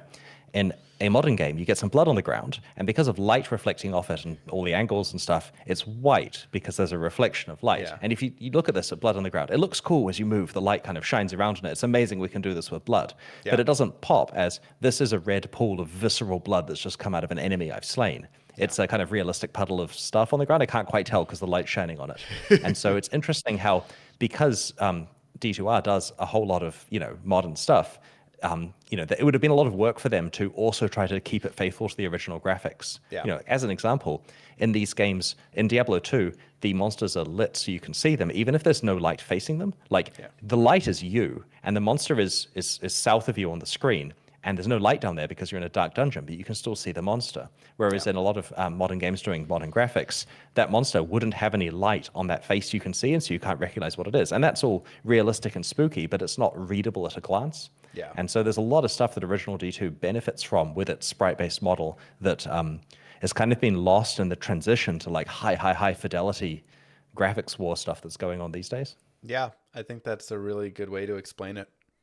It just sometimes you just think this is more realistic and better looking, but it's not actually like better looking. Like for me, I enjoy it the other way when Mm, like you say, it's just a pool of red and I just know like that's just like gross red blood right there mm, instead of like catching all the reflections of the light and moving, even though like you say, technically that like yeah. is better and looks better, more realistic, right? Um but it doesn't always have to be realistic. Um, yeah. So overall, though, I think D2R, they just did a fantastic job. I love Yeah. the I love the changes. I love everything that they've done to add in the terror zones. I think was really cool. I do think I disagree on the. I mean, I do and I don't. I like the 22 Nights of Terror. I actually like what they did with it this year. I do miss the gambling day. That was just a fun, and it was every like Friday. So it was just like Black Friday, you'd get like 3 of them or something. And it was like a really fun, just like quick little thing. It did ruin a little bit of the economy with it somewhat, but the bots are already ruining the economy. So for me, I'm like, who cares? Let me have a fun day of it. Fair. But I kind of feel that's the thing you could do almost at the end of a season. Like, I know it would yeah, fit in with the timing and everything, the yeah, holiday aspect of it. But if you're like, okay, guys, season's over, stuff's going back to non-ladder, but we're going to give you a couple of days of craziness, right. Yeah. at that point you've announced it's over. It's just a question of how much you care about non-ladder. Yeah. And, I think a lot of it is for non-ladder anyways, because a lot of dueling and everything exist on non-ladder because, in season, it's like, they go by so fast. Whereas the really cool items that drop once every few months and stuff like that are like getting ported to non-ladder eventually. And then people kind of accumulate them there. So it Yeah. does kind of all end up being for non-ladder, I would say, which I think makes it not as big of an issue. But this year they changed it to being like 25% more experience and more zones are terrorized and all of this stuff. And at first I was like super upset about it. But eventually I went and took my level 97 and a half Necro and I just leveled him up to 99 in the time. And it was kind of a nice like little 22-day period where you could take those characters that were high level and just like mass farm, like just level them, right? It was just like a really good like leveling time. The whole community kind of came together. They all brought their high level characters out, and we all just like leveled together a little bit to Yeah. enjoy that little boost. Which I do think you have to be careful with if you, and I think you talked about this before as well. If you just say like every Saturday there's a 2 times experience boost, then people only want to farm on Saturday during that time Yeah. and it becomes expected. And if you remove it, Yeah. then it, like, I kind of I kind of feel that you have to be really careful when you set the rate of experience in a game or the rate of item drops or the rate of anything where naively the players would want it to be higher because yeah, if the experience rate is double, they don't have to play so long. If the yes, item rate is double, they find more stuff. But then what if you double it again and again? There comes a point where even the most greedy player would acknowledge, oh, this is actually too much. I yeah, leveled to 100 with one click and I found every item in the game times 10. Too much, right? And yes, so the question is picking a place which is actually fun. And sure, live service games have motivation to make sure players are playing for a long time because implicitly then they spend more money and that kind of thing. And games that have single player can focus more on providing a cohesive experience because if a player actually has a good time, they're more likely to review it highly and recommend it to people and all that kind of stuff. So there's pros and cons to all of this. But I feel that changing the rules during an active economy is something I probably wouldn't do myself in any of these games. And yeah, so I feel that they've done so many good things with the operation of D2 over the years. Like they've even back in the day when it's overrun by bots and dupes, they're still policing it. They're still trying to fix stuff. They're still working hard. Like sure, technology is poor and they're overworked and everything, but yeah, they're trying. They're trying to run it with integrity. They're doing rollbacks when they need to. And I just feel that the only misstep operationally that happened in D2R was the event stuff. And thankfully it's very limited in scope. I yeah. don't know. I mean, I know it's fun. Like I'm certain I would probably enjoy it as well. I just kind of feel get that out of my D2 is my is my personal feeling. All right. Well, we maybe have a slight disagreement. That's good. Nice. I understand it though. I understand your point with it completely. But I I think you can have a point where an event goes too far. And I think you mm, can also argue a little bit with the free gambling day that goes too far. Like I think the infinite mm, gambling started to get a little bit because I could gamble thousands of circlets in a single day like that. And that's more circlets than mm. I'm going to find for the rest of the year. Yeah. I do 3 days of that, then like, and so it kind of created this idea of like, why would I ever do gambling at any other time? because all the time it takes to farm all the gold and then go back and gamble through all that gold. It's just like way too long compared to this freebie. So I do think it did kind of ruin gambling and a little bit of like hunting the rare like circlets. Imagine what a botter could do with the gambling day, where they were if they're doing it insane. at speed, like D2R doesn't significantly limit the speed you can gamble. If you're acting at superhuman reflexes Yeah. and can parse the items, like, with the essentially free aspect of it, because you can generate gold with certain item type, Yeah. on that special day. So given that the drop rate of uniques from gamble is low, like a fraction of a percent, that's still only, 15 minutes of someone exploiting the hell out of it. And, Yeah. I don't know that people have done this, but it feels to me like you're opening the door to that. They And have. a lot of game designers who run online games have to ask the question of, okay, is this good for the game, blah, blah, blah. And then what if people try to automate it? What can you put in place to slow it down or detect it and that kind of thing? I'll send you a video after this. There's a video of a bot that would, during the infinite gambling day, just spam, and it would just go right, just like, because there, like you said, there was no input delay with it, and so it was buying and selling every tenth of a second or whatever, and just spamming through circlets over and over and over again, or whatever item they wanted, until it would hit the affixes that they wanted. And I honestly believe this is why they removed the gambling day and changed the event up, because people were just using this like spam mass buy click craziness and probably just hitting way too many good items and stuff. So Yeah. Which is a shame that it ruins the fun for other people, of course. exactly. But Yeah. I also think these are like, you gotta, this goes into the idea of like security and guarding the economy and detecting these sorts of things and weeding it all out, right? Like, I feel like that's something that you probably have a lot of experience with, is how do you protect against bots and dupes and any cheats and stuff that would be undermining the economy, right?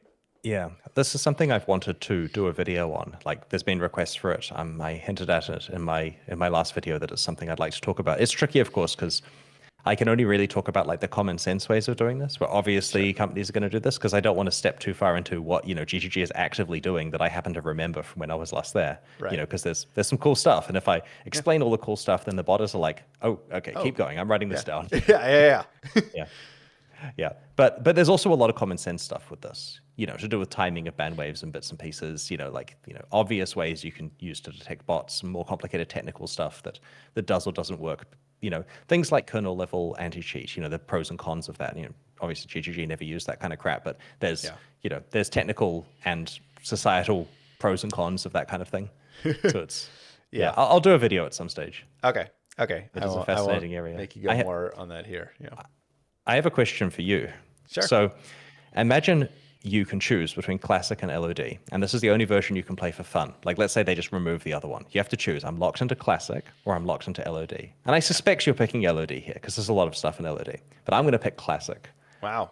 Okay. Do you have any arguments for why you believe LOD is a superior game in terms of fun? So sure. So I've played through Classic and LOD, and I've done both recently. I went and played through a Classic Barb, Whirlwind Barb, super recently, and it was an absolute blast. I fell in love with the idea of like my rare weapons that I was using and finding just that rare like spear and stuff. It's just like such a cool feeling, right? Like, oh, I just loved it. But the game ended too quickly. And it doesn't have enough content. It doesn't have enough content. I went, I played through, I got my sweet things, and then it was kind of done, right? Like I farmed for a little bit doing like some Mephisto and running around the chaos and all that stuff. And I felt that I just kind of topped out really quickly. And that's something I think LOD provided beyond. So it's like the experience of getting to that point, I enjoyed Classic a little bit more. But after that point, I'm like, I kind of want these chase things of going after these high runes and going after all of this and these elite items and having that next level of upgrade and the next level of gear, and hell kind of being that extra difficulty with all of that. It just felt like in Classic, I just got to the end and then I just kind of owned it, and everything was just like done, you know? So I think that was my biggest complaint, or my biggest reason that I would pick LOD, because I enjoyed the Classic experience a little bit more through, but it just ended so fast. I just, like you said, if you want Spectral Shard, you just get Spectral Shard, right? Like I wanted to find a unique mall, and I found my unique mall. I was like, all right, well, now I have it. You know, I just got all the pieces I wanted quickly. So that is why I would choose it, but I'd love to hear your reason. Yeah, it's a good argument. The amount of content makes sense, right? Like, you know, not only did LOD add Act 5, obviously, and more character classes and stuff, but there's quite a lot more build depth with things like O skills and so on, and a lot of chase stuff to find. I had this problem with the itemization of LOD. Like, I made a list of all the changes that they made in LOD. They added jewels, class-specific base types, rune words, crafted items, ethereals, charms, elite uniques. And I went through and I'm like, individually, how do I feel about how each one of these affects Classic? Like, if I took Classic and put in jewels, for example, am I happy or not? And going through the list, like, I wasn't happy overall. Like, okay, so with jewels, 100% cool, right? Like, they were like an upgraded version of gems. I didn't have a problem with jewels, you know, go ahead. I mean, maybe there's some power creep on gems there, but it doesn't bother me a lot. Minimal, So, yeah, not too worried, especially in the context of like runes being insane. Like, the, you know, Eth rune in 1.09 just making it so you always hit, for example. You know, there's some, you know, fun shit that went on. So, excuse my language. So I was happy with jewels. With class-specific base types, I didn't like them. I felt that it restricted build diversity. I liked previously, like, oh, you know, I can play a bow necro or something. Well, now all the good bows are Amazon only. And I just didn't like the gradual accretion of plus skills everywhere, because the more plus skills I was getting from items, which was a huge thing in LOD, the more it diluted my actual choices on the tree. And because it was balanced, so plus skills was really good for some skills, you end up with 8 skiller charms in your inventory and a pile of plus skills on your character and this kind of stuff. And it was kind of a one direction way of building. And it kind of meant that 1 point wonders, you know, you put 1 point in static field and now it's 11 points or 20 points because of all the plus skill stuff. So I didn't love the purpose of class specific base types. I just cringed whenever I found a random druid helm or a necro shield or whatever. And I didn't see it as a positive improvement. Rune words, I think that, you know, obviously it's a cool idea to deterministically work towards something, but the implementation overall, I think, was harmful for the game in terms of the like absolute best in slot kind of stuff that went on. I think that if you play LOD and say, I'm banned from using rune words, you have more fun, like objectively more fun. Agreed. I felt that elite uniques had a similar. The chase is cool, I get that, but the power level of the elite uniques was like rune words that you can't deterministically put together. You just have to hope for, and that's less of a sin, I think, because they're less accessible. And I understand if you find an awesome unique, you deserve to be rewarded and feel good about it. But overall, I felt the power level was possibly too high. I didn't love charms. I felt that there's a problem I have with action RPG design, which is the number of sources of stats you have in your character, the number of slots of gear. Like way back when World of Warcraft came out, I had more gear slots than Diablo II. And I felt that because of this, the number of things affecting my character was greater, and therefore it was more diluted. Like if I put on a World of Warcraft item that says +8 to spirit, I can't feel that. And so one of the things I love about Diablo 1 and early Diablo 2 that we tried hard for in Path of Exile is the feeling that an individual mod on an item you can actually feel in combat. Obviously, in reality, it's hard to, you know, especially these days. But it's a goal to work towards. Like in Diablo, when you put something on, you can feel the impact of that thing, or you go to a different item. And so I felt that with charms, adding like another, you know, with small charms, a lot of slots that you can have on your character that affect you, you know, it's cool for a while, but then there's this thing where like it's taking up valuable inventory space you can be using for, you know, for picking up items. Like, you know, I've seen the way that pro players like you play, where stuff goes straight into the cube, and that's your space. And the only reason for that is because charms can't go in the cube to affect you. Yes. And so, and yeah, so long story short, I wasn't a huge fan of charms, especially the unique ones they've added recently. Well, recently, as in, you know, a couple of decades ago. you know, like Hellfire Torch and Annihilus just being power creep. It's yet another, well, there's 4 more skills for every character, Yeah. furthering the previous problem. Yeah. And so then there's crafted items, and you know, I think they're moderately harmless. Like I don't hate crafted items, but I also feel that like the initial implementation of them and even the current one is a little boring. Like I know there's good, like is it? I forget which one it is. There's the one that uses amethysts that's good these days that you can find. You can make specific caster things for amies and build. stuff, or Yeah, I get that, but I just felt overall that the implementation of crafted items could have been done better. And so I gave that one a fail as well. And then finally, ethereals were interesting because there are these cool tricks you can do, like what you mentioned before, where like it's either e-bugging or you're yeah. making specific things by upgrading ethereals. And I like the fact that's present in the game. But I still had a negative feeling whenever I find an ethereal item as I'm playing because, oh my God, it's ethereal and therefore it's worthless to me, you know? And so maybe I was never good enough to be able to identify the good ethereals because everything has a purpose in this game. And I was Yeah. never at the level where I recognized the purpose of that. But as a player, I kind of failed everything apart from jewels. And that worried me a little bit because I play Diablo for the itemization. And so I'm left kind of with the same conclusion you came to, where I was having a blast in Classic. And I love the fact that LOD has a lot more content in it. There's more classes to play, skills to do, builds to make, acts, and so on, which helps a lot. But I also felt that whenever they went and actually added a feature to LOD, like even things like mercenaries moving between acts, a lot of that is very cool. You actually get a mercenary you care about and so on. But eventually that just became an aura stick, Yeah. you know? And yeah, I just feel there's like slight drawbacks to each one of these LOD things. I mean, I think those are all amazing points. I I disagree with some, but I think I can Good. understand from your reasoning how you can feel that way. Um, I'll go through that list, myself with it. Jewels, I think you're spot on. I think jewels are totally fine. I like them as an addition. Mm. Class specifics, the only one I really have a problem with is the paladin. Giving Mm. easy access to a 4 open socket shield early in the game for spirit is True. busted. And then being able to get up to 45 all res on it is absolutely bonkers. I mean, I think that's just like ridiculous. So you don't have as much of a problem with like necro heads and druid helms and bard helms I and stuff? don't, because they're kind of cool. Like they become, again, that fun chase item when you're trying to make a rune word and you're like, if I can make a rune word with plus, like plus to bone spear on the wand, and then I now get my white wand with the additional bone spear, or going for a barb helm and you want it to, right? It's like there's really cool chases that you Mm. have with it, and you're just excited. Like I always find myself really excited when I'm a druid and I find a druid helm, when I'm a barb and I find a barb helm, when I'm a necro and I find a necro head, because it gives me that small chance that when I'm playing through I get that plus to teeth addition, or I Mm. get that plus to battle orders on the helm, or whatever it is I want.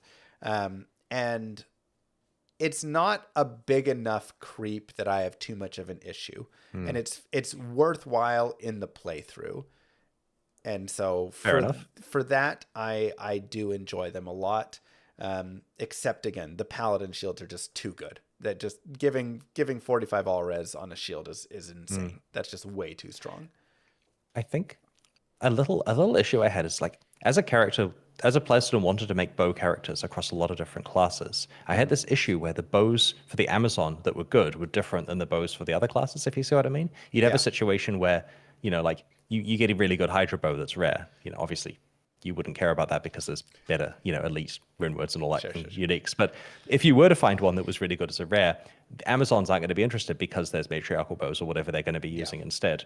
Yeah. And it created this issue where like a bow isn't a bow for me. And this is a subtle kind of taste thing. Like I get your argument. For you, Yeah. when you're playing through, you're getting really positive experiences with these items. And I just kind of felt that mine was negative at the time. But this was also, I was playing through in an era that spawned early Path of Exile, which was incredibly classless, Yeah.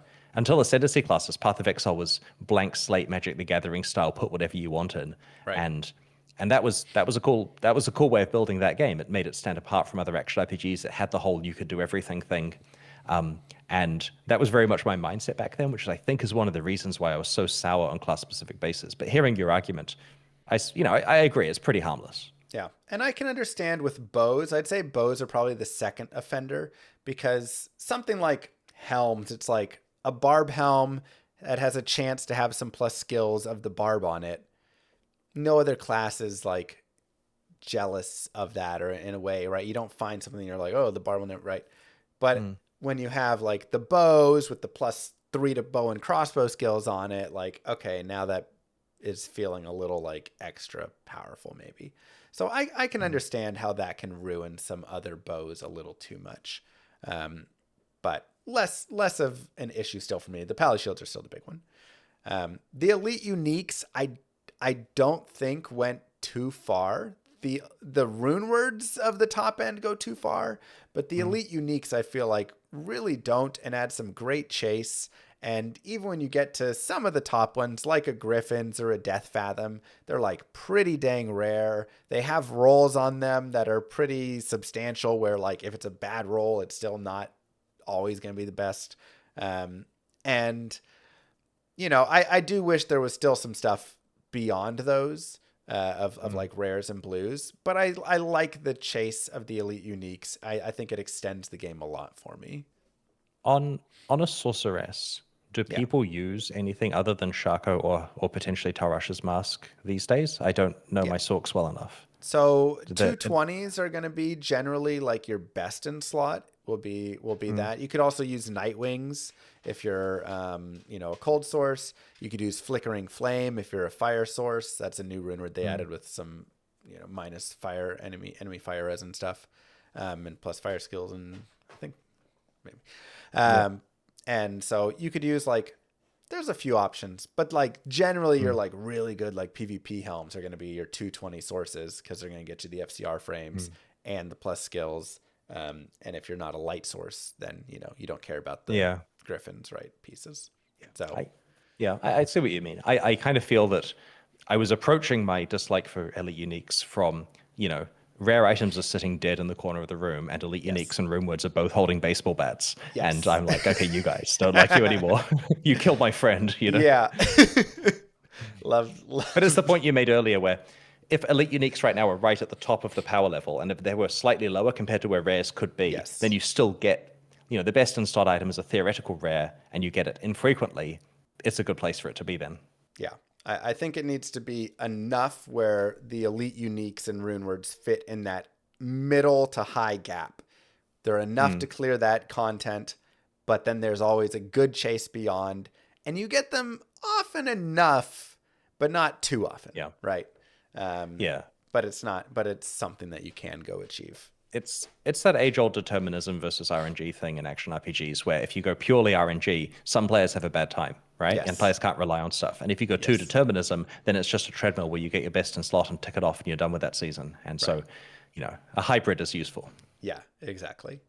Charms, I think you're pretty spot on. Charms kind of suck. Charms are cool in a playthrough when you're moving through and you find a charm and it's like +30 to fire res grand charm, and you're like, yo, this is cool. Like, my fire res is kind of weak right now. And getting like building up the charms, I think is interesting. I think there's too much space for charms. You get too many charms. It becomes too much, like you're saying, too many sources, and limiting. The more you limit those sources, the more power you feel from each source. And I think that's a really great point that you made. So I think there's too many. And my biggest issue is it takes up the entire inventory. I really wish there was a charm bag that was like a 4x4 charm bag or something. And that was where charms went. And I like the fact you have a restricted view of how large it's there as opposed to a whole inventory, because a thing that I've noticed junior designers do, I've had a lot of people to work on Path of Exile in the past, and the thing people will bring up is we should add charms. And I'm like, yeah, but you know, the problems. And they're like, right, but if we have a separate big inventory, and it's always a big inventory, and that has the too many sources problem. So I'm glad you're looking at this is like going back to 2006 era planning, but we had this idea that you would unlock these altars in towns in Path of Exile. This never made it past a design doc. And on an altar, you can put one charm-like object, and there's different size altars. And so you gradually unlock slots, but it's done at a very slow pace. It never made it in, you know, there's many reasons for that. Eventually, Sanctum used a similar kind of mechanic where you have space that you expand, Sanctum being a league that we did, where you've got space that you expand that you can put passive bonuses in. But because that only affected your league stuff, it was not adding too much extra stuff to your actual character. Gotcha. Yeah. And I mean, I think that's, you know, one of many possible solutions that you can go with. You just, I think there's a variety of ways that it can be good, but I agree it's probably my least favorite thing of LOD outside of like the too powerful rune words. Like rune words like spirit and stuff are just like my least favorite thing. But then Yeah. dropping down a step, it's charms because it takes away one of the coolest parts of the game, which is picking items up into my inventory, like going around and picking things up. Now I have a little cube, a little 3x4 space, and that is my inventory because you Yep. can't sack all the power. Like if the power is there and available, you need to play with the power. And so it's yeah, very much disliked. So how do you feel about ethereals and crafted items then? Crafted items, I think they could do more with. It is really cool when you see the really interesting crafted items. Like there are many super stacked builds that I've played or I've made, and I mean these are like crazy expensive.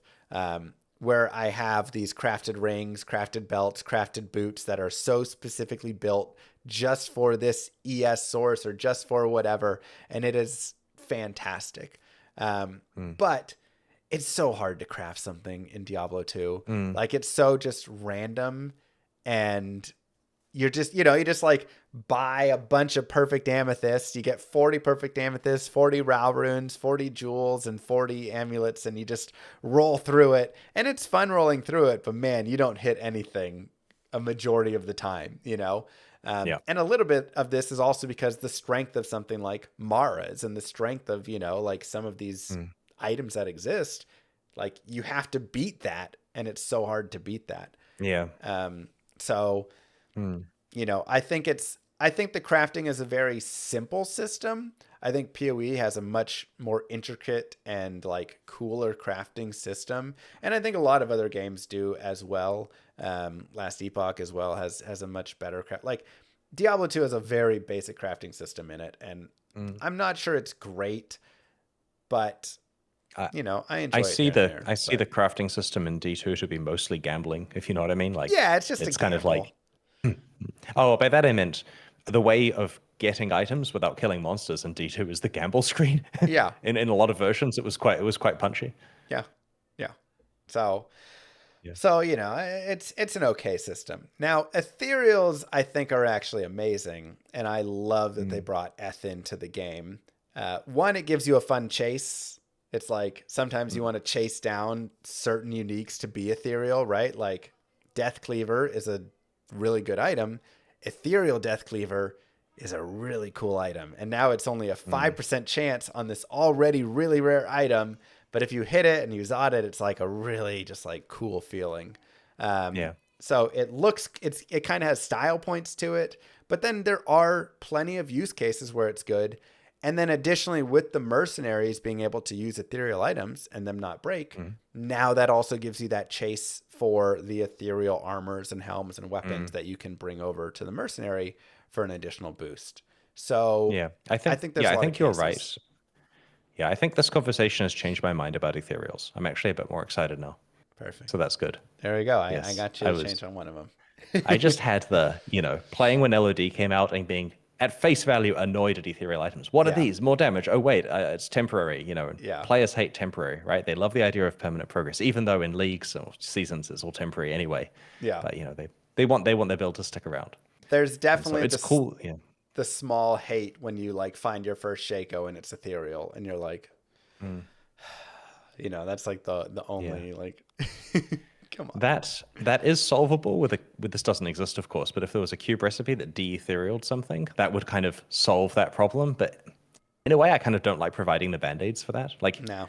you know, I think I you just provide too many my mind band-aids and yeah. it's you ruin My it. mind goes there immediately. Oh, well, the solution is add this thing because that's how we had to operate in Path of Exile. Whenever there's a problem, you have to ask the question of how would we solve this if we wanted to provide a way of changing it. Yeah. And that's a game full of options, and that's a cool thing because players do crazy transformations of items from one thing to another, chaining all these things together. And I kind of feel that Diablo 2's got a bit more simplicity to how it works, and so there's an elegance there of Yeah. it's easier to understand the entire picture in one go. Yeah. Even though some of it's still a bit esoteric, item levels and that kind of stuff. Sure. Yeah, I do love some of that piece. Like if you get an item and you socket it in your cube and you want it to be 4 sockets and it rolls 5 sockets, now you have a 5-socketed item. Like, that's it. Like, you don't get to go Yeah. back. You don't get to unroll sockets. You can't change the sockets from 5 to 4. You have a 5-socket item and it's trash, or you can use it for something else or whatever. But like, that's what you get. And that kind of adds to the beauty, you know? Yeah. The cool part about it, though, is that the materials used for all of the socketing and stuff, they're not exactly like, put a Zod rune in to do this. Right. We're talking like, perfect amethyst, for example. And the fact that amethyst is therefore worth more than the other gems is a cool piece of knowledge. Yeah. And, there's this cute asymmetry where it creates this thing where you're constantly throughout the early difficulties finding items that it would value to you later. Yeah. And I don't know whether that means that in a ladder rush, someone's going to pick up flawless amethysts and keep them in their stash because that's technically good later on, but they may do. I don't know. But that's a decision they have to make based on their own time and stuff. Yeah. And you will find some people will and some people won't. And it also depends on what do they care about in the later stages. Like, do I care to craft this Ami later on? Man, maybe not. Does somebody else? Maybe they do. A lot of people love picking up flawless gems, cubing them into perfect gems, and re-rolling grand charms or re-roll, doing whatever stuff with it. Yeah. So there was an aspect to item acquisition in Classic that we haven't talked about, which I think is quite interesting, which is that A, you could gamble uniques much more easily, like a 3% chance. Yeah. B, there was the rules to do with if you had a unique in the game, you couldn't gamble it, or it would go to the next in the sequence. Like, to get a Sodge, you have to have the other 2 rings available. Yeah. But that meant that if you can gamble rings for 48k, and there's a 3% chance of getting a Sodge because you've got the other 2 rings, and half the realm doesn't know that you need the other 2 rings, so they're just gambling, Nagel rings over and over. Yeah. Your gold turns into Stone of Jordans, and these items are all pre-patch ones that don't have level requirements, and so they're useful for twinking. Like back then, a Stone of Jordan can be equipped at level 1 and even carried on into the expansion without a level requirement, as a non-ladder item. Yeah. And so there was just this cool thing where you'd have uniques, and like you make a new paladin, and level 1 they get a bone snap if they've got enough strength. And so it was this really cool twinking thing where your first character was a slog, and then your second one was powered up by all of the stuff, and it was kind of easy to acquire them. So that was a cool aspect of Classic that was essentially shut down in LOD when they said, as you stated earlier, they turned off gambling of uniques for a while, and then it came back at an insanely low rate. Yeah. They basically shut the door on that one. Yeah. Now it's 1 in 2,000 chance to gamble a unique, 1 in 1,000 chance to gamble a set. And they also, like you said, changed it where having that unique doesn't remove it. And it doesn't go in order either. So originally it was the first unique you would gamble of a ring would be a Nagel ring, and then a Mantled Heel, and then an SOJ. And if you just kept those with your character.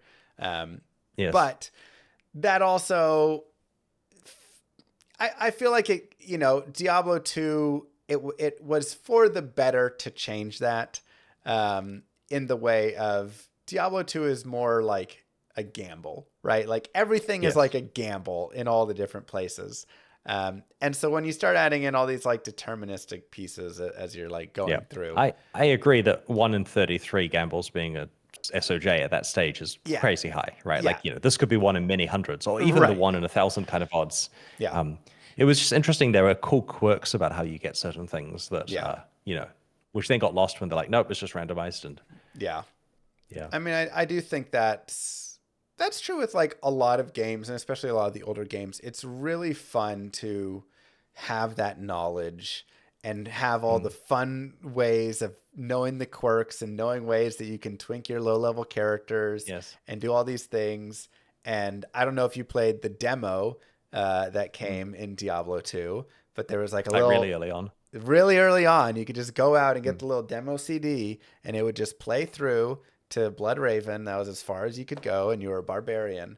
And there was all sorts of like fun little wacky stuff you could do. And like, because everyone's limited to level 1 barbs. I think this is the same build they used for the online stress test, because they had a full beta of Act 1 with all the classes, and that was just for restricted people. And then they wanted to thrash the servers, so I think it's the same build as the demo. I remember getting a key from some guy on it's the same piece. Yeah. I got a key from some guy on IRC, and man, so much fun back then, because I'd been waiting for D2 for so long, years of watching them gradually tease information, and then I got to play the stress test, and it was just so perfect. And my favorite item acquisition story, like literally my favorite story of finding an item from the entire history of my gameplay in D2 was during the stress test. Um, so let me know, is this the same as the demo you played? It was level 1 barbs. Sorry, Yes. you can make barbs with only level 1 skills, capped at Bloodraven, and that meant that everyone's just running around bashing each other or bashing the monsters. Yeah. It was hard to get to level 8 or 9 for PvP. Yeah. And so like some players, I wanted to play a bow barb, because I wanted to be an Amazon. And so people worked out you could maybe gamble a good rare longbow or something like that. It was the one, the highest one that was available at the Gambler. Yeah. I tried to do that and managed to get Ravenclaw, the unique, and I didn't see anyone else with this bow, but it fires explosive arrows. So while everyone else is hitting each other with bash, I've got explosive arrows, and it just felt like I was king of the server because I've got this thing that no one else has, and they don't know how to get it. And yeah. And everybody's just like your arrows are exploding, and they're like, "What is happening right now? Has he hacked the game? Does he do Yeah, there's this path there where me getting lucky on that gamble probably leads to Path of Exile existing, right? But because that starts it, and then you're like, you can be a barbarian who can have a bow, who can fire explosive arrows. That creates the whole classless identity of Path of Exile. But also the addiction to just wanting good items because Path of Exile is meant to be fulfillment of you've got good shit and other people, excuse my language, and other people don't have it, right? Like it's this idea that you've found cool items, you've got them, they're yours, and you've achieved this, and other people are hoping to be like you one day. And that was a feeling I got in this random stress test. It also taught a valuable lesson, which I'm sure you've seen in action RPGs as well, where you can draw a line anywhere in the game and say, this is the end game now. In this case, it's the Cold Plains or whatever. And then people still grind out the ladder. They still kill the final boss and hope for good items. It's pretty cool to see what happens when you restrict an action RPG to a certain place and see how people evolve to deal with that as the new end of the game. Yeah. In the D2R beta stress test, they did the same thing where they limited it at Act 2, Duriel. Oh, interesting. The end of Act 2. The end of Act 2. And so me and a group, we grinded just Taurash's tombs all the way to level 30 so we could access the level 30 skills. And like it was the same idea of getting to level 9 in the early start where it's just like no experience, but we just fought over and over and over again to do it. And then we found ways to make spirit and insight, which normally in Act 2 normal you're never ever getting. Nobody else has ever done this. How do you get the basis for that? Yeah, so you have to go specifically, there's one monster type that when it spawns unique in Taurash's tomb will be a high enough level, but obviously the boss only drops magic plus items. So just the minions of the zombie boss type within Taurash's tombs can drop a white broadsword or crystal sword or, one of the polearm bases. And then you have to chance it in your cube, 50-50 chance basically, to get the 4 sockets. And then you farm hard enough to get all the runes and cube everything up with the runes to get to the runes. So you can make insight and you can make spirit.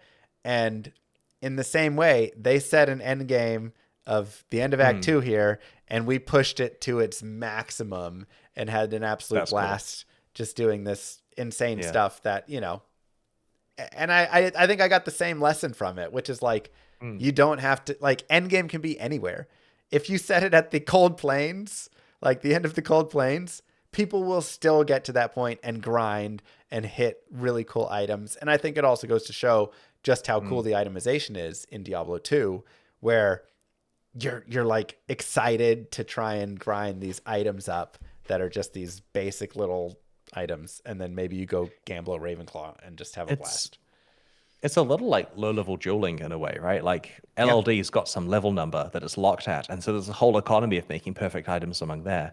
And there's a lot of numbers between 1 and 99 in D2 in terms of where you could cap item level at, and so there's a lot of places you could draw a line and have an end game. It's almost worth like having like arbitrary event rules, if you know what I mean. Like if, we'd obviously need like a scene for it, but you could say, okay, guys, we're only allowed to play in Act 1, 2, and 3, or only allowed to do these 2 difficulties. Like no hell allowed. It's just nightmare is the maximum or whatever. And to see how it evolves. Obviously, the earlier on, the more interesting it is, because then you've got, less of the game to work with.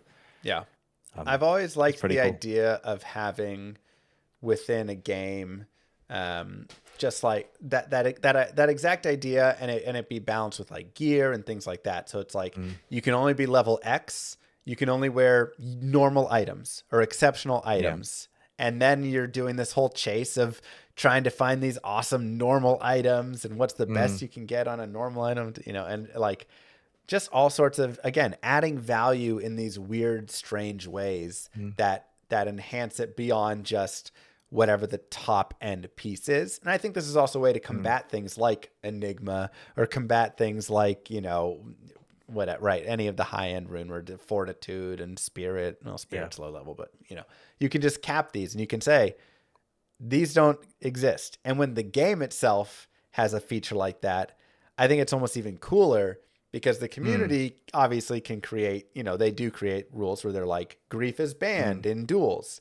Like if you're doing a Zeal versus Zeal build, grief is just banned. Fortitude is just banned, because they want people to actually like use cool rares instead of just everybody uses grief.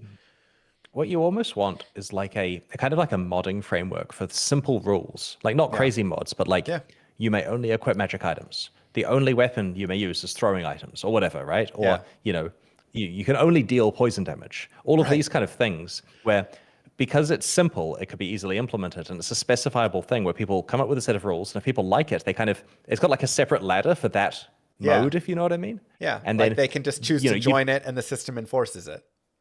Yeah, exactly. And because it's enforced, there's no funny business. You don't have to do it on stream, if you see what I mean. You can just play it. And you get all these strategies of like, oh, yeah, if you're using only throwing items, the best thing to do is this and this and this. And, you know, you've seen the challenge videos people do, including yourself in D2, where there's some, you know, like there was, I forget which talented content creator did it, but it was the one where they had to one hit every monster they played in Diablo 2. You know, they have to, you know, they're not allowed to, they have to restart the area if they don't successfully do it with one hit. And that's like a crazy contrived rule, but, you know, it shows how we're doing 1,000 damage to a boss in one go and how you build a character around that. Yeah. No, that was Zarfin. That's right. Zarfin did that, and that was just an insane. But it's a fun challenge. And then you have challenges like gambling only and stuff. And it's like, well, you could very easily create it where items are only available from gambling, right? Like that could be a super easy mod. And then, okay, so now you just go collect the gold, and then you gamble all your items, and everybody's just gambling their items. And then you get to see this like fun end interaction when people play enough of it, of what do people end up with and how are they fighting with these gambled only like characters. I think that'd be a super cool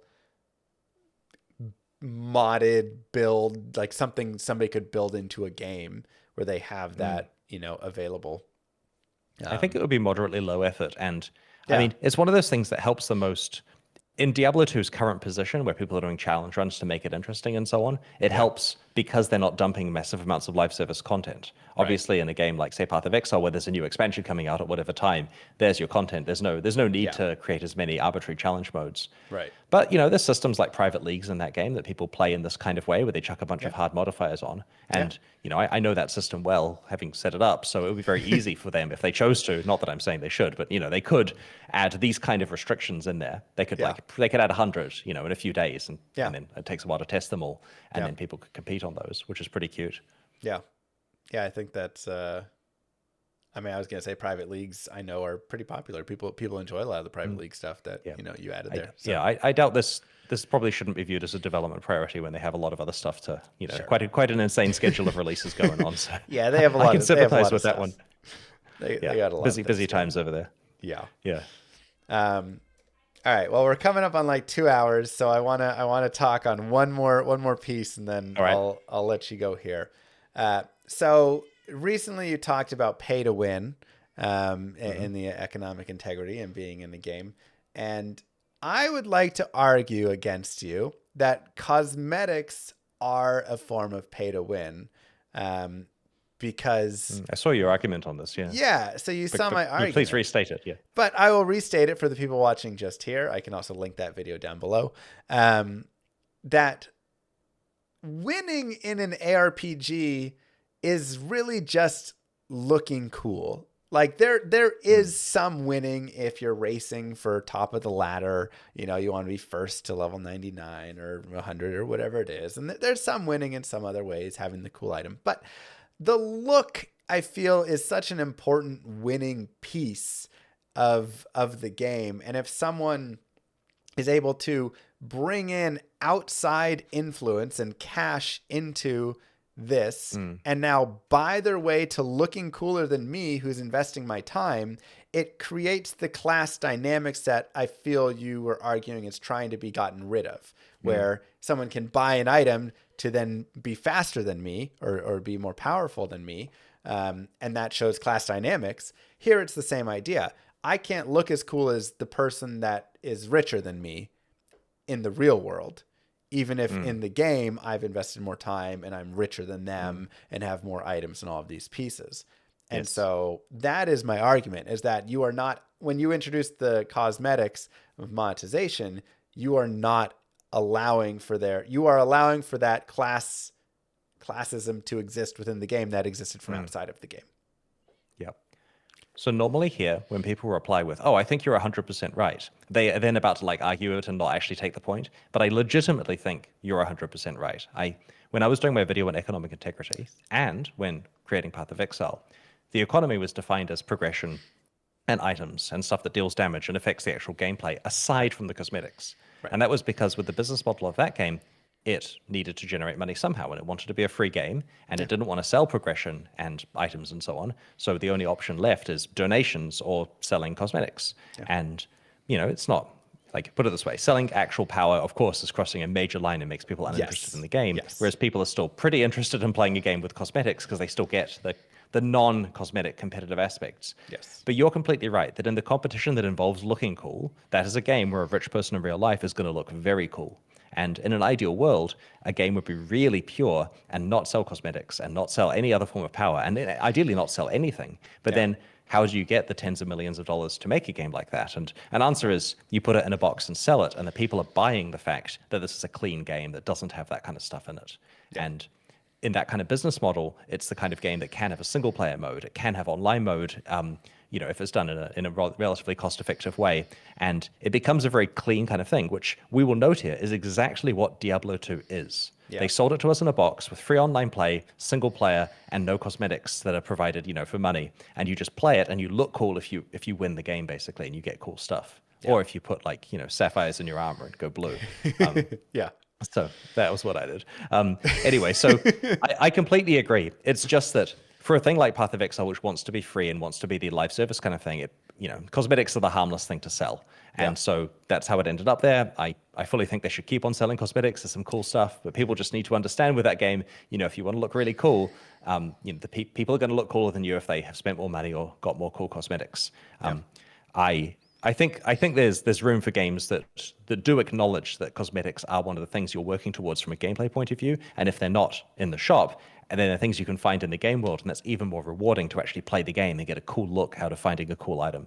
So yeah, I actually do completely agree that, you know, with my mindset on, like, you know, loving Diablo 2, that is a really attractive thing for me. Yeah. Well, I'm glad to hear that. And I also recognize that it doesn't always make sense, because if you're trying to do a free-to-play game, that you have to have some, right? If you're going to make this game, there has to be some point where it gets monetized in some capacity. And I do think it is the harmless spot. I think it's more harmless than the stash tabs, which I think is another one where I'm like, ooh, now we're getting a little extra into the pay to win ish, you know? Great. Yeah, stash tabs are certainly a functional purchase, and that they do something that affects item storage. And, you know, the extent to which they do depends on how many are offered for free and how much itemization there is in the game and all that kind of stuff. You know, there's a whole long debate there, of course. But yeah, I understand.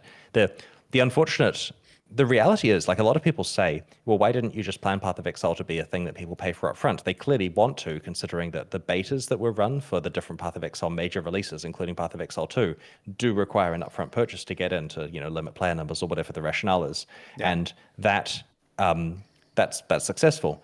But when Path of Exile was being developed initially, we stood no chance of having anyone in the world care about us or buy a box copy unless it was free. Like, there was so much stigma attached, you know, to indie online games. They were generally just so bad that it was impossible to get anyone to care unless you could say, just try it, and they do, and they go, oh, I kind of like this. And, you know, we were fighting an uphill battle with a non-funded team from New Zealand, just making it, as well as we could. We hadn't made games before. Like, free was the only way we could go, and that Yeah. meant we needed the monetization model, which has proven well. It's Yeah.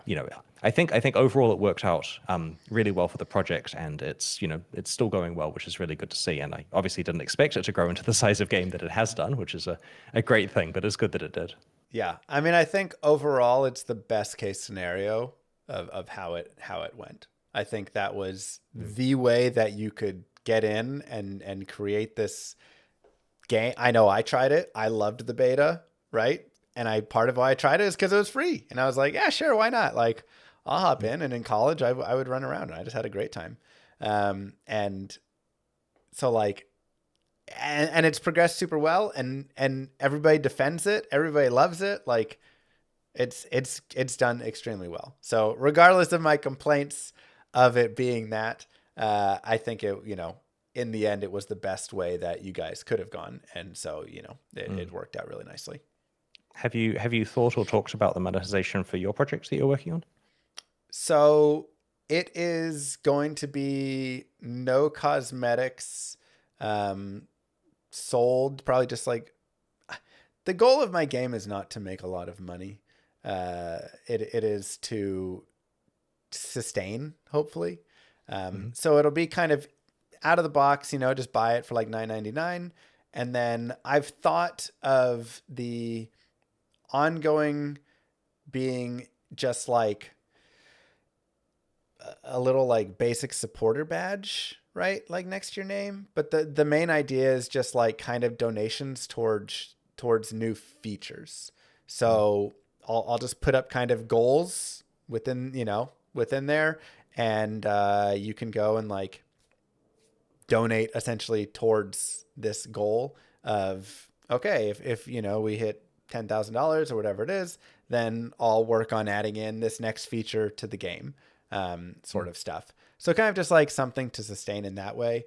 The actual way that it would go through is there'll be a boss that only dies to money, doesn't drop anything whatsoever except maybe a sense of pride and accomplishment or something. But Very nice. yeah, the only way you can hurt him is by throwing money at him. But it's just like a funny way to like tip in the game. It won't actually, you don't get it. That doesn't drop anything, right? Yeah, it doesn't drop anything. It's just he just laughs at you until you hurt him with cash, and then he gets hurt, something stupid like that. So yeah. So I've just thought about like funny, cute things like that. But the idea, I still think for my game, does come back to like I can't like sell cosmetics because I just love so much when you work hard in a game and then you look cool. Like you earn that skin from just grinding forever. And then you're that guy going around with the bow that shoots explosive arrows, or the guy going around with the cool, like dark llama skin that glows in the dark, like whatever thing. I just think that to me in an RPG is like more winning than even being the highest level. It's like, if I can look super cool. There were so many times in Diablo 2 where I just made characters that just looked cool. Like I'd put sapphires in, or I'd, go get Tyrael's Might and whatever to wear the blue armor. And it was all just about like the look of the character. And I just loved that so much. So a sapphire is a lot cheaper. Yeah. Much cheaper than and much easier to get than the Tyraels. And yeah, some of the characters I had were crazy expensive just for the look. Yeah. But I loved it. Yeah. No, I completely agree. And the monetization for your game sounds sensible. It's, it's cool when it can be something that you don't need to run as a serious business thing. If it just pays for itself, that obviously means that you can make it a lot more accessible and everything. Yeah. So that's the hope. We'll see how it goes. It's a I'm much more earlier in the design of all these pieces, and I haven't quite hit the point of everybody playing it or not playing it, and bugs and issues and server costs and all this stuff really to see. So it'll be a learning experience. But that makes sense. Yeah, but well, if you ever want to talk about server costs, I'm happy to give advice there.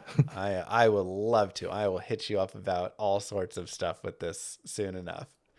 Nice. Chris, It has been an absolute blast. We could keep going for hours and hours, I'm sure, but at some point, I think it's good to cut it off so the YouTube video is not 10 hours long. Uh, Thank you so much. Thank you for Oh, you're joining. welcome. I had a great time. It was a lot Yeah. of fun. Yeah, this was a blast. And like I say, there's so much more that we could talk about. We could do this again if you want in the future and just talk other pieces, talk other game design, talk more Diablo 2, PoE, anything. Yeah. Happy to have you though. Thank you. Thank you so much. Really, really a pleasure. You're welcome. Thank you very much for having me. Yeah, of course. Well, with that being said, don't forget to check out Chris's channel. This video should be on both of the channels, but I will put the links down below over to his channel. Go over there, give it a like and a subscribe. He puts out, honestly, some of the best videos on YouTube, and just especially as someone who's interested in game design. All sorts of really great insights from someone who spent 20 years developing one of the most successful ARPGs. So, Well, thank you. That means a lot to me. yeah, thank you so much, Chris. It's been a pleasure, and I'll see you guys next time. Peace, everybody.